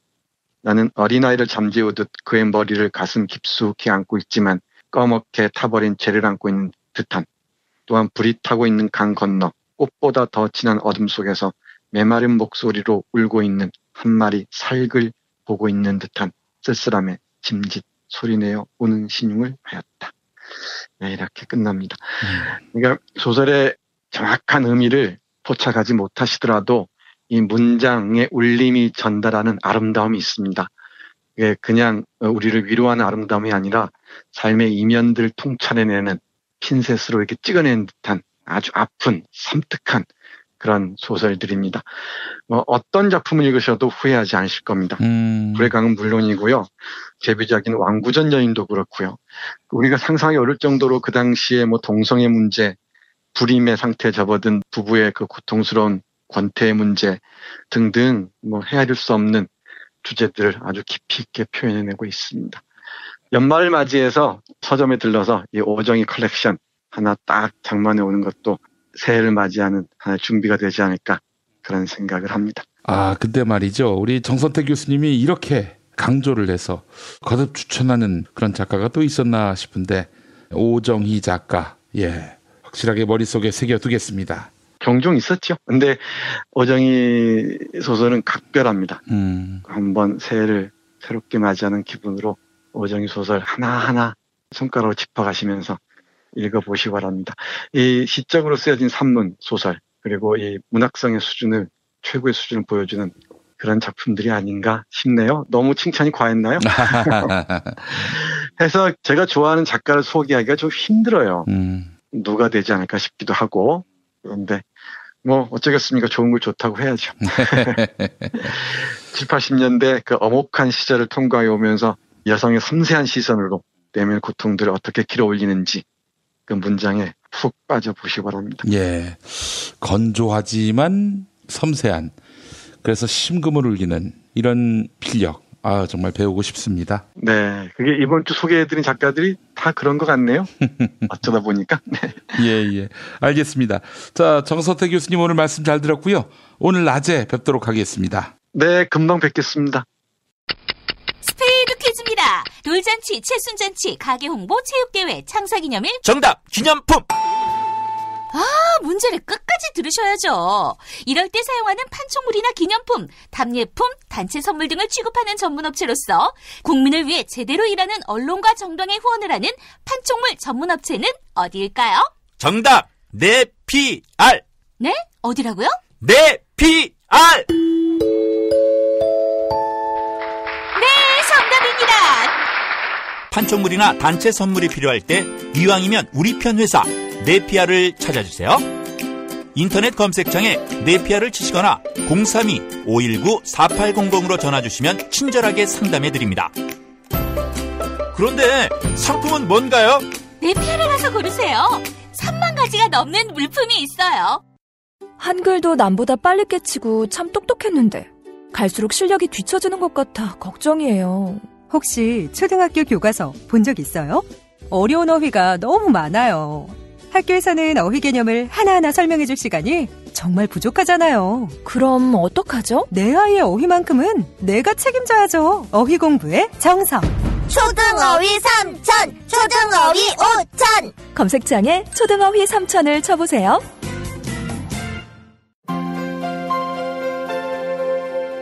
이준호동 희망센터 이사 권영국 변호사입니다. 이준호동 희망센터는 동남아시아 저개발 국가의 이주노동자들과 함께하고 있습니다. 시골 오지 마을에 학교를 만들고 마을 주민들이 공동체를 이루어 운영하도록 돕습니다. 포털 검색창이나 페이스북에서 이주노동 희망센터를 검색하시어 후원회원이 되어주세요.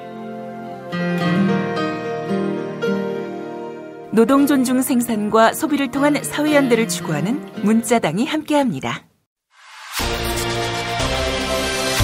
답은 이미 정해져 있으니 너는 대답만 해라고 하는 답정모. 아닌데. 답은 정치인데 너만 몰라. 이건데.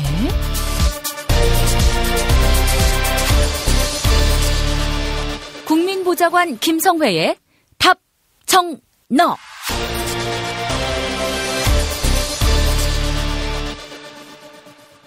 김성회 보좌관 나와 계시죠? 네, 안녕하세요. 네. 오늘 개헌 얘기 준비하셨다고 하는데 문재인 대통령은 올 지방선거에서 개헌 국민투표도 하자 이런 입장이죠? 예, 문재인 대통령이 선거 기간 동안 본인이 집권했을 경우에 정치 일정 중에서 유일하게 공개한 것이 개헌 일정이었죠. 사실 국민투표가 같이 가야 되기 때문에 지방자치선거 때 하지 않으면 굉장히 늦어질 가능성이 있어서요. 네. 그리고 개헌과 관련돼서 많은 논의들이 있었기 때문에 그 정도면 되지 않겠냐라고 했던 것이고 모든 정당이 개헌 문제에 대해서 공감대를 형성했던 것은 뭐 잘 알고 계실 테고요.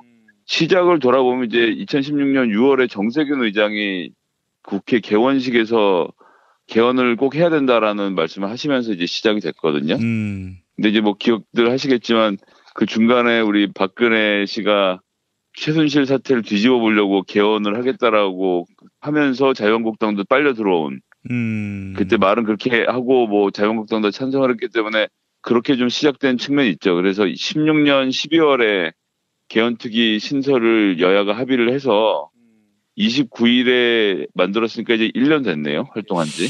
자, 근데 박근혜는 원래 개헌을 하면은 모든 이슈가 그 개헌에 빨려 들어간다라면서 반대했었던 터였어요.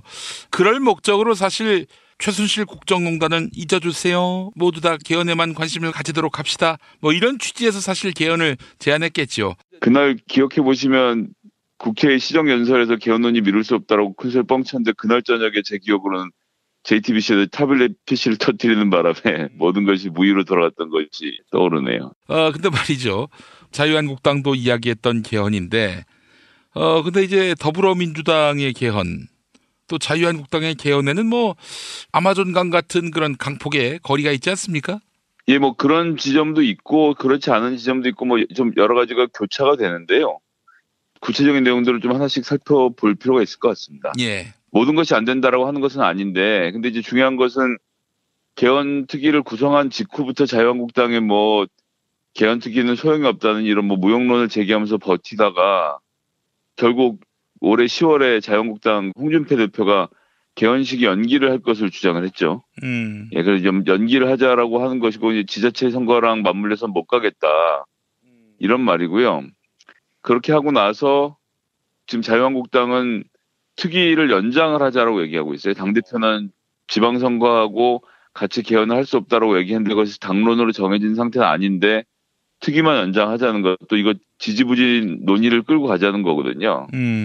요 특위 구성을 좀 보면 특위 위원장에 지금 자유한국당 이주영 의원이 돼 있고 이렇게 구성을 해서 앞으로 또 뭐 천년만년 계속 논의를 하자라고 자유한국당 얘기하는 건 사실 옳지 않죠. 지금 저희가 30년이고 내년이면 헌법을 만든 지 70년 되는 해입니다. 그래서 저희가 87년에 권력구조 개편과 관련돼서 3차례 개헌을 크게 했고 30년째 손을 못 대고 있는데요. 미국 같은 경우는 이제 어멘드먼트라고 해서 뒤에다 계속 부칙을 붙이면서 조금씩 고쳐 나가고 있거든요. 근데 우리나라는 이 헌법 고치는 것을 무슨 신성시하는 경향이 있어서 물론 권력구조나 이런 부분에 대해서는 심사숙고해서 결정하고 고쳐야 되는 부분이 있지만 그것 외에도 헌법이 그 우리 국민들의 생활에 대해서 정말 많은 부분들을 담고 있거든요. 그렇기 때문에 권력구조 개편 관련돼서는 말씀하신 대로 자유한국당과 민주당이 아마존강을 만큼의 폭이 있다고 하더라도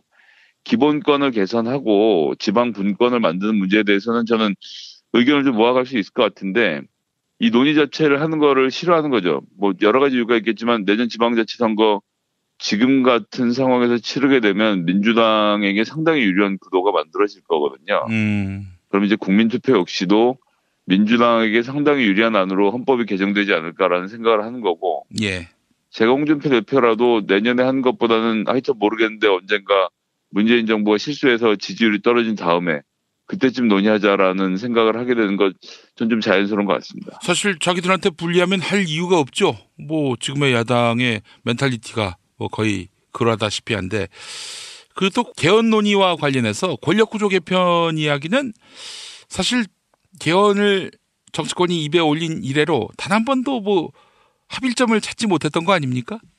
그런데 재밌는 것은 지금 현재 헌법개정특별위원회 이제 36명의 의원으로 구성이 돼 있거든요. 더불어민주당 15, 자유한국당 14, 국민의당 5, 바른정당과 정의당이 각 1명인데 일부 언론에서 이 36명을 대상으로 심층 취재를 해본 결과로는 30명 정도는 분권을 원하고 있어요. 그러니까 이원 집정부제로 가든 내각제로 가든 어쨌건 지금 현재 대통령에게 권력이 쏠려 있는 것은 안 된다라는 입장을 갖고 있는데 문재인 대통령은 4년 중임제 개헌을 얘기를 했었죠.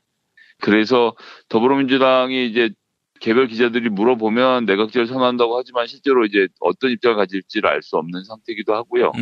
또 중요하게는 내각제나 이원 집정부제는 국회의원 한 명 한 명을 다 알아야 되는 것도 있고 또 거꾸로 얘기하면 현재 특별위원회를 구성하고 있는 국회의원들 본인들의 힘이 세지는 방향으로의 개헌을 또 얘기하는 것이기도 하거든요.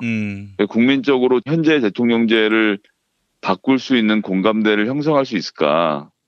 우리나라는 이제 쭉 보시면 대통령제를 선호하는 이유는 내각제로 가면 복잡하거든요. 동네마다 셈법이 다르고 지역마다 국회의원 구성 현황도 달라질 것이고 그래서 어쨌거나 정치에 아주 관심이 많은 정치인들끼리 모여서 정부를 구성하고 여야를 왔다 갔다 하게 되는데 대통령제의 최고 장점이라고 하면 한 사람만 갈면 되는 거거든요. 저 사람이 나쁜 사람이다 그러면 이번에도 보셨지만 박근혜 씨 탄핵시켜서 내쫓아버리고 그리고 원하는 대통령을 뽑는단 말이에요. 그리고 그 대통령은 국민들의 눈치를 보지 않을 수 없고 국민의 여론과 함께 가야 하기 때문에 그런 측면에서 놓고 보면 이제 국민들은 대통령제를 선호하시는 것이고 그런데 이제 내각제로 고치자라고 이야기하거나 혹은 이원 집정부제로 해서 총리에게 내각 구성권을 주고 대통령은 외치만 하자라는 주장들을 의원들을 많이 하고 있는 입장이죠. 대통령 한 사람을 300으로 나누었을 때 그게 의원 내각제든 또 이원 집정부제든 되는 거 아니겠어요? 네, 그렇습니다. 네. 그런데 지금 국회 300명, 이거 뭐, 이 300명한테 대통령이 가진 권력을 준다는 것이 과연 효율적일까? 또 나라의 운명에 있어서 더 나아지는 것은 고사하고, 이건 뭐, 나라가 아수라판되는 거 아닌가 하는 그런 국민들의 우려도 적지 않은 상황인데요. 네, 그렇기 때문에 이 권력 구조와 관련돼서는 사실은 결론을 내기가 쉽지 않습니다. 그리고 양원제도 있고, 이원 집정부제도 있고, 내각제도 있고, 지금 여러 가지 형태에 대해서 논의를 하고 있는데 어느 쪽도 저희가 가보지 않은 길이기 때문에 잘 될 거라는 보장을 할 수가 없거든요. 예. 어떤 쪽으로 주장을 하든 다 이론 속에만 존재하는 거고 외국에도 성공 사례가 있다고 하지만 외국도 외국 나름대로의 그 역사적 배경이라는 것이 있기 때문에 그것을 무시하고 전면적으로 수입하는 것이 어려워요. 그래서 말씀드리는 거지만 정부 형태 문제에 대한 논의를 빼놓고도 지금 이제 크게 보면 기본권에 대한 문제, 그다음에 지방 분권에 대한 문제, 재정 경제는 어떻게 할 건지, 정당 선거는 어떻게 할 건지, 그다음에 사법부는 어떻게 할 건지 이런 등의 내용들이 있고 이제 뭐 결론적으로는 헌법 개정 절차를 국민들이 발의할 수 있게 만들 것인지를 포함해서 이런 내용들이 좀 있기 때문에 한 번에 다 바꾸려고 하지 않아도 저는 될 것 같고 뭐 좀 전에 말씀드린 대로 미국 형태로 부칙을 붙이는 방식으로도 되고 아니면 4년에 한 번 선거가 있을 때든 아니면 12년에 한 번씩이든 기한을 정해놓고 조금씩 바꿔나가는 것도 전 충분히 가능할 거라고 생각합니다. 예, 알겠습니다. 자, 그렇다면은 헌법개정특위가 지금 구성되어 있는 거 아닙니까? 국회에서. 네네, 그렇습니다. 예, 어떤 분들이 헌법개정특위의 멤버인지도 궁금하고요. 일단 위원장은 조금 전에 말씀드린 대로 이주영 자유한국당 의원이 맡고 있고요. 창원시에 있죠. 그다음에 이제 각 당의 간사를 더불어민주당은 이인영 의원이, 자유한국당은 정종섭 의원이, 그다음 국민의당은 김관영 의원이 맡고 있습니다. 예. 그 이인영, 김관영 의원 아시다시피 이제 학생운동 출신으로 87년 개헌 당시에 활동을 했거나 뭐 이제 김관영 의원 같은 경우 이제 개헌하던 해 대학을 들어갔으니 뭐 적용이 되진 않겠습니다만 하여튼 헌법이 개정되던 시기에 대학 시절을 보냈던 분이시고 정종섭 의원 같은 경우는 잘 아시다시피 헌법학자로서 명성을 가지고 계셨던 분이었고요. 그 외에 또 많은 분들이 이제 당별로 지금 결합을 해서 헌법을 고치고 있는데 가장 중요하게 볼 것은 그 1소위하고 2소위로 나뉘어서 일을 하고 있어요. 지금 1소위는 기본권하고 경제, 재정, 지방분권을 다루고 있고 2소위에서는 정부 형태, 정당 선거, 사법부를 다루고 있거든요. 그러니까 이걸 한 번에 다 고칠 필요는 뭐 계속 말씀드리지만 없는 상태라는 거죠. 여기 저희가 1소에서 다루는 기본권하고 경제, 재정, 지방분권 문제만 이번에 해결하고 넘어가고 정부 형태에 대해서는 뭐 더 깊은 논의들을 하는 것도 좀 필요할 거라고 보고요.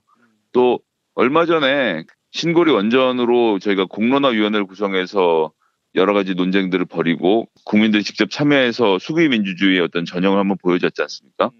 그런데 지금 이 헌법 논의에서는 사실 국민들이 어떤 측면에서는 좀 배제되었다고 볼 수 있어요. 들으시는 우리 청취자분들도 헌법 개정한다는 얘기는 들었는데 도대체 뭐가 어떻게 되고 있는지에 대해서는 다들 크게 못 들으셨을 텐데 그렇기 때문에 뭐 이상수 전 노동부 장관 같은 경우는 국민참여 개헌 공론화위원회를 구성하자 뭐 이런 제안도 하셨고 많은 분들이 말씀하고 계시는데 어쨌든 현재는 이제 자문위원회와 헌법개정특별위원회가 논의를 하고 있는 구조인데 여기에 풍부한 의제 설정은 이미 되어 있습니다. 논점도 다 잡혀 있고 어떤 쪽으로 정할지에 대해서 이야기를 하는 것을 헌법개정특별위원회 자체에 맡겨놓을 수도 있지만 수기민주주의를 또 한번 또 도입을 해서 전국에서 자원자들을 뽑아서 이분들에게 이 내용을 알려드리고 그 과정들을 국민들이 생중계를 통해서 좀 지켜보면서 헌법 개정에 대한 관심을 높일 필요도 좀 있어 보인다고 저는 생각을 합니다. 자, 이제 그런데 이 헌법 개정 특위까지 구성이 됐지만은 잘 진척이 안 되는 것 같고요. 뭐 이렇다 할 뭐 합의점을 도출해낸 것도 없는 것 같고요. 쟁점이 뭔지도 한번 짚어볼까요? 뭐 제가 이제 시간이 짧기 때문에 다 말씀 못 드리겠고요. 청취자분들께서 관심 있으실 경우 그 검색 포털에서 개헌, 헌법 개정, 개헌 특위 이런 내용으로 검색을 하시면 개헌 특위 홈페이지를 찾으실 수 있습니다. 그 개헌 특위 홈페이지에 가면 내용이 되게 자세하게 나와 있는데 여기서 중요한 것은 뭐냐면 이걸 이제 국회 사무처에서 이 입법조사관들이 내용을 정리해갖고 지금 헌법개정특별위원회 관련된 문서들을 작성해서 보고를 하고 있는데요. 예, 여기에 보면 주요 내용은 무엇이 있고 자문위는 어떻게 생각을 하고 국민 대토론회도 지금 여기저기서 열고 있거든요. 국민 대토론에서 어떤 입장이다라는 게 나오는데 여기에 제가 말씀드렸던 이 사이트에 들어와서 이 홈페이지에 댓글을 남기시면 이 내용이 참고 자료에 들어가게 됩니다. 그래서 헌법을 개정하는 의원들이 다 보고 국민들의 여론이 이렇구나라는 것을 느끼게 되거든요. 근데 막상 제가 와서 사이트를 봐도 댓글이 많이 달려있지는 않아요. 그래서 청취자분들 좀 관심을 가지시고 와서 내용들을 쭉 살펴보시고 본인들의 의견이 있으면 댓글도 달아주시고 하는 작업들이 전 필요하다고 생각하고 이것은 뭐 정세균 의장이 이런 사이트를 만들고 이런 것을 구성했던 것도 국민들의 참여를 좀 많이 보장하기 위해서였다는 점을 고려하면요. 꼭 좀 봐주셨으면 좋겠고요. 예. 그러고 나서 이제 쟁점을 좀 하나씩 살펴보면요. 가장 중요하게는 역시 국가의 정체성을 명확히 하기 위한 헌법 전문 및 총강 개정하는 부분입니다. 그래서 이제 문재인 대통령 같은 경우는 5.18 정신을 집어넣겠다. 이런 것을 이제 대통령 공약으로 한 바 있죠. 처음에 개헌했을 때 당시에는 기미 3.1운동만 들어있었는데 그 뒤로 3.1운동, 4.19 이거 5.16 혁명이 들어갔다가 5.16 혁명이 빠지고 이제 3.1운동하고 이제 4.19 민주이념이 들어가 있는 상태고요. 그래서 많은 분들이 얘기하는 것은 이제 5.18 민주화운동, 6월 민주항쟁, 부마 민주항쟁 등 역사적 사실들이 추가되어야 하고 이제 뭐 최근 일까지 따지면 이제 촛불 시민혁명까지를 포함해야 된다는 의견들이 있고 자유한국당은 좀 뭐 꼭 그렇게까지 넣어야 되냐 이제 반대한다 좀 이런 입장을 견지를 하고 있고요. 그래서 헌법 전문은 우리나라의 정신을 담는 것이기 때문에 5.18이나 6월 민주항쟁 같은 경우는 30년 지난 지금에선 꼭 들어가야 되는 조항이 아닌가라는 뭐 저 개인적인 좀 말씀을 드려보고요. 민주당의 당론으로도 그렇습니다. 역사적 평가가 끝났으니까요. 시민항쟁으로 말이죠. 민주혁명으로 말이죠. 자유한국당은 뭐 이런 것도 반대하면 그 역사를 부정하겠다는 겁니까? 자기 역사가 아니라고 생각하는 거겠죠. 그리고 이 사람들은 주로 정부 형태, 좀 전에 말씀드린 내각제 개헌에만 지금 골몰해 있고 실제로 중요한 건 뭐 이런 겁니다. 국민의 기본권과 관련돼서 평등권에서 차별금지를 하지 말아야 된다고 하는데 지금 현재로서는 성별에 대한 차별을 하지 말아야 된다는 내용이 들어가 있는데 이 내용들을 좀 강화해야 된다는 거거든요. 그래서 예를 들어 장애, 인종, 언어 등을 포함해서 여러 가지 다른 사유들을 포함해서 그 헌법을 개정해야 된다는 의견이 나와 있고요. 그렇죠. 예. 그 외에도 동일가치 동일 노동임금의 원칙을 명시하는 것, 공무원의 노동 3권을 보장하는 것, 당장 근로자라는 말을 노동자로 바꿔야 하는 것, 이 근로자라는 말은 근면하게 노동하는 자거든요. 노동자는 그냥 노동자지 근로자가 아닙니다. 그래서 노동절은 노동절이라고 못 부르고 근로자의 날이라고 부르는 게 이제 우리의 현실인데요. 이번 헌법 개정을 통해서 이런 국민들의 기본적인 주권들이 강화되는 것 꼭 필요하다고 보여지고요. 양성평등도 강화하자는 것이고, 그 다음에 이제 사회가 많이 바뀌어서 여러 가지 신설이 되어야 될 부분들이 있는데, 예를 들면 생명권, 안전권, 망명권, 정보기본권, 그다음에 청소년, 어린이, 노인, 장애인의 권리 신설, 보건권, 소비자의 권리, 사상의 자유 신설 등을 논의하고 있거든요. 사실 이것이 이제 국민들에게는 더 관심이 있고 국민들이 더 아셔야 되는 내용인데 이런 내용들은 좀 상대적으로 죽어 있고 정부 형태, 권력 구조에 대해서 뭐 양원제를 할 것인지 말 것인지 국회의원 정수를 조정할 것인지 말 것인지 뭐 이런 것이라든지 내각제를 할 것인지 좀 몰려 있는 게 좀 안타깝습니다. 그 외에도 이제 지방분권 관련돼서는 지방자치 확대를 어떻게 할 것인지에 대해서 헌법에 담는 부분, 그다음에 지방세는 지방자치정부가 조례를 통해서 쓸 수 있도록 만드는 부분, 이런 것들에 대해서도 얘기가 좀 많이 되고 있고요. 그다음에 공수처 등 신설하는 부분들도 다 헌법에 담아야 된다는 것이 이제 민주당의 의견인데 거기에 대해서 뭐 잘 아시다시피 이제 자유한국당이 결세와 반대를 하고 있는 입장이라서요. 그런 것들은 좀 더 논의를 많이 해야 될 것으로 지금 보고 있습니다. 예, 참 정말 변화된 시대에 걸맞는 헌법이 돼야 할 텐데 87년에 헌법이 개정되고 30년이 지났단 말이죠. 그때 태어난 사람들이 지금 30즈음이에요. 네네, 그렇습니다. 예. 그 시대하고 지금 시대는 뭐 정말 하늘과 땅이죠. 인터넷이 있었고 그런 통신혁명, 아울러 또 여러 SOC를 통한 교통인프라도 확대가 됐고요. 또 무엇보다도 기본권, 인권의 개념이 신장됐고요. 그리고 차별 철폐가 시대적 대의가 됐고 또 이런 여러 외환위기를 통한 경제민주화에 대한 그런 요구들, 이런 것들이 제대로 반영되지 않는 헌법은 낡은 시대 옷을 계속 입고 다니란 얘기인데 이 부분에 대한 논의가 좀 더 진전이 돼야 그다음에 권력구조 개편 이야기가 나올 수 있을 것 같은데 권력구조 개편에만 관심을 갖는 그 자유한국당, 제가 봤을 때는 헌법을 집권의 도구로밖에 여기지 않고 있는 것 아닌가 하는 생각이 들고요. 그리고 기본적으로 보수정치, 대한민국의 보수정치는 차별, 억압, 이게 없으면은 사실 집권도 어렵고 국정운영도 어렵다는 거 저희가 9년 동안 확인하지 않았습니까? 저는 권력구조 개편 그 이전에 헌법 개정 그 이전에 자유한국당류의 정치를 퇴출시키는 것부터 시작해야 올바른 첫 단추 꿰기가 아닐까 하는 생각이 들어요. 네, 뭐 저도 뭐 김 PD님 말씀 100% 동의하고요. 그런 일들이 일어날 수 있어야 되는데 여튼 뭐 헌법 개정 당장 해야 되는 건데 자유한국당이 이렇게 목리를 부리고 있으니 좀 걱정입니다. 예, 안 될 수도 있겠죠. 제가 봤을 때는 뭐 자유한국당이 저렇게 버티고 나면은 헌법 개정 논의는 전혀 진전되지 못할 것이다 이렇게 볼 수밖에 없는데요. 네, 뭐 현실적으로는 자유한국당이 합의하지 않는 상태에서는 논의를 진척시키는 것은 불가능하죠. 네, 저는 뭐 2018년에 말이죠. 어제도 오프닝에서 얘기했습니다마는 처음부터 끝까지 다 발목을 잡을 것이고 어떻게든 뭐 야당으로서 존재감을 보여주기 위해서는요. 그 과정 속에서 무리수를 두다가 결국 국민들에게서 20대 국회는 청산돼야 한다. 조기에 총선이 이루어져야 한다라는 그런 요구에 직면하게 될 것이다. 전 이렇게 생각합니다. 네, 뭐 조기 총선거가 가능할지는 모르겠습니다만 하여튼 지금 이런 상태로는 안 되는 거죠. 국민의 민의를 반영하지 못하는 국회 구조라는 점이 참 뼈 아프고요. 다음번 선거까지 남은 기간이 꽤 되지 않습니까? 지금 3년 가까이 남아 있는데 개헌 논쟁이 촉발되고 나면 이제 권력 구조와 관련된 얘기들도 하고 이렇게 되면 야, 내친김에 총선도 다시 치르자 이런 국민들의 주장이 치솟아 오르는 것을 자유한국당이 걱정하는 측면은 좀 있다고 보거든요. 모르겠습니다. 이런 상태로는 그냥 가면 안 되는데 어떤 대책을 좀 낼지는 앞으로도 국민들께서 함께 의지를 모아 가주셔야 되겠죠. 예. 그래서 이제 뭐 김성회를 국회로 보내야 한다 이런 목소리도 이제 터져 나올 것이고. 그럴 리가요? 그거 알 수 없는 일입니다. 예. 자, 김성회 보좌관님 오늘 말씀 잘 들었습니다. 네, 감사합니다. 김영민 브리핑 2부, 김영민의 뉴스 브리핑 알고 계십니까? 지상파 라디오 서울 SBS 러브 FM 103.5와 부산 KNN 러브 FM 105.7로 매일 오전 6시 20분부터 40분 동안 함께하실 수 있습니다.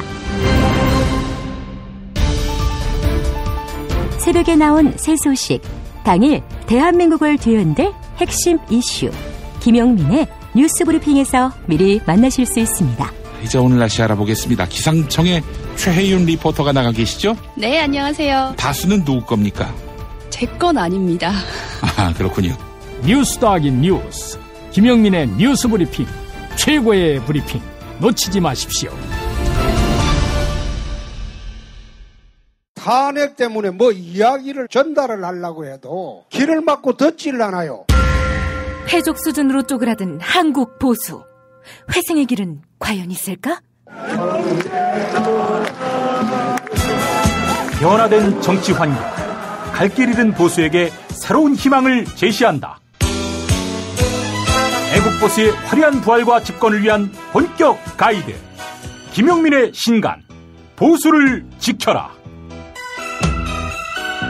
진중권도 투표하는 보수 정당. 광주에서도 일당이 될 수 있는 보수 정당. 젊은이들의 입당이 줄을 잇는 보수 정당. 언제까지 민주당 정의당을 부러워만 할 것인가? 부러우면 진다니까? 자유한국당 당원 김용민이 쓴 보수를 지켜라. 이김에서 나왔습니다.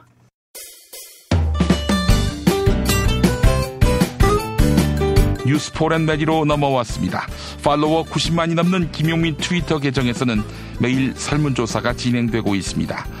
기생충 박사로 유명한 서민 단국대 의대 교수가 문재인 대통령 일부 지지자들을 겨냥해 문바 너희들은 환자야 이렇게 비판했습니다.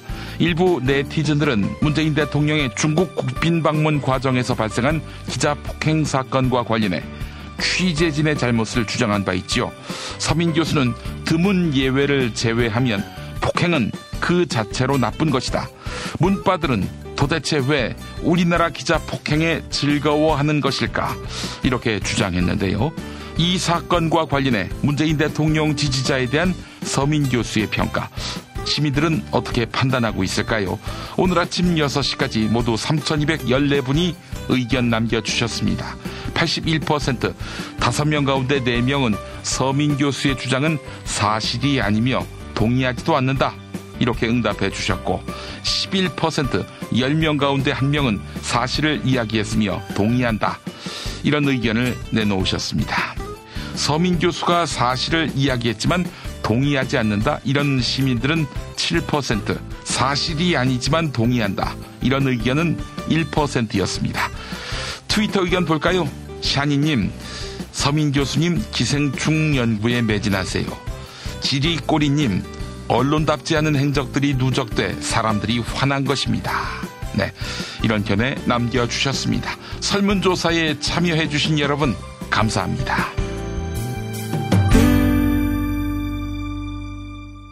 팟캐스트 포털 팟빵의 김용민 브리핑 게시판에 올라온 사연 일부 보겠습니다. 912님, 홍영감탱이에게 유죄 취지로 파기 환송 선고가 내려지기를 바랍니다. 근데 제가 취재를 해보니까 2심, 항소심, 무죄 판결을 그대로 인용할 가능성이 높다는 그런 흐름이 목격됩니다. 김프로가 이번엔 마칠 것 같다라는 얘기지요.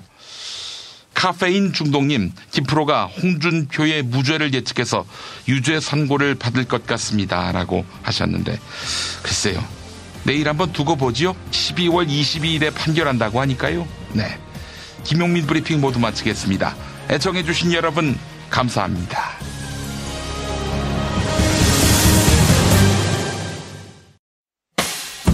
김용민 브리핑과 함께한 시간 어떠셨어요? 다음 시간에도 보다 바르고 알차며 즐거운 정보로 여러분을 찾아가겠습니다. 팟캐스트 포털 팟빵에서 다운로드하기, 구독하기, 별점 주기, 댓글 달기로 응원해주세요. 잊지 마세요. 다운로드하기, 구독하기, 별점 주기, 댓글 달기.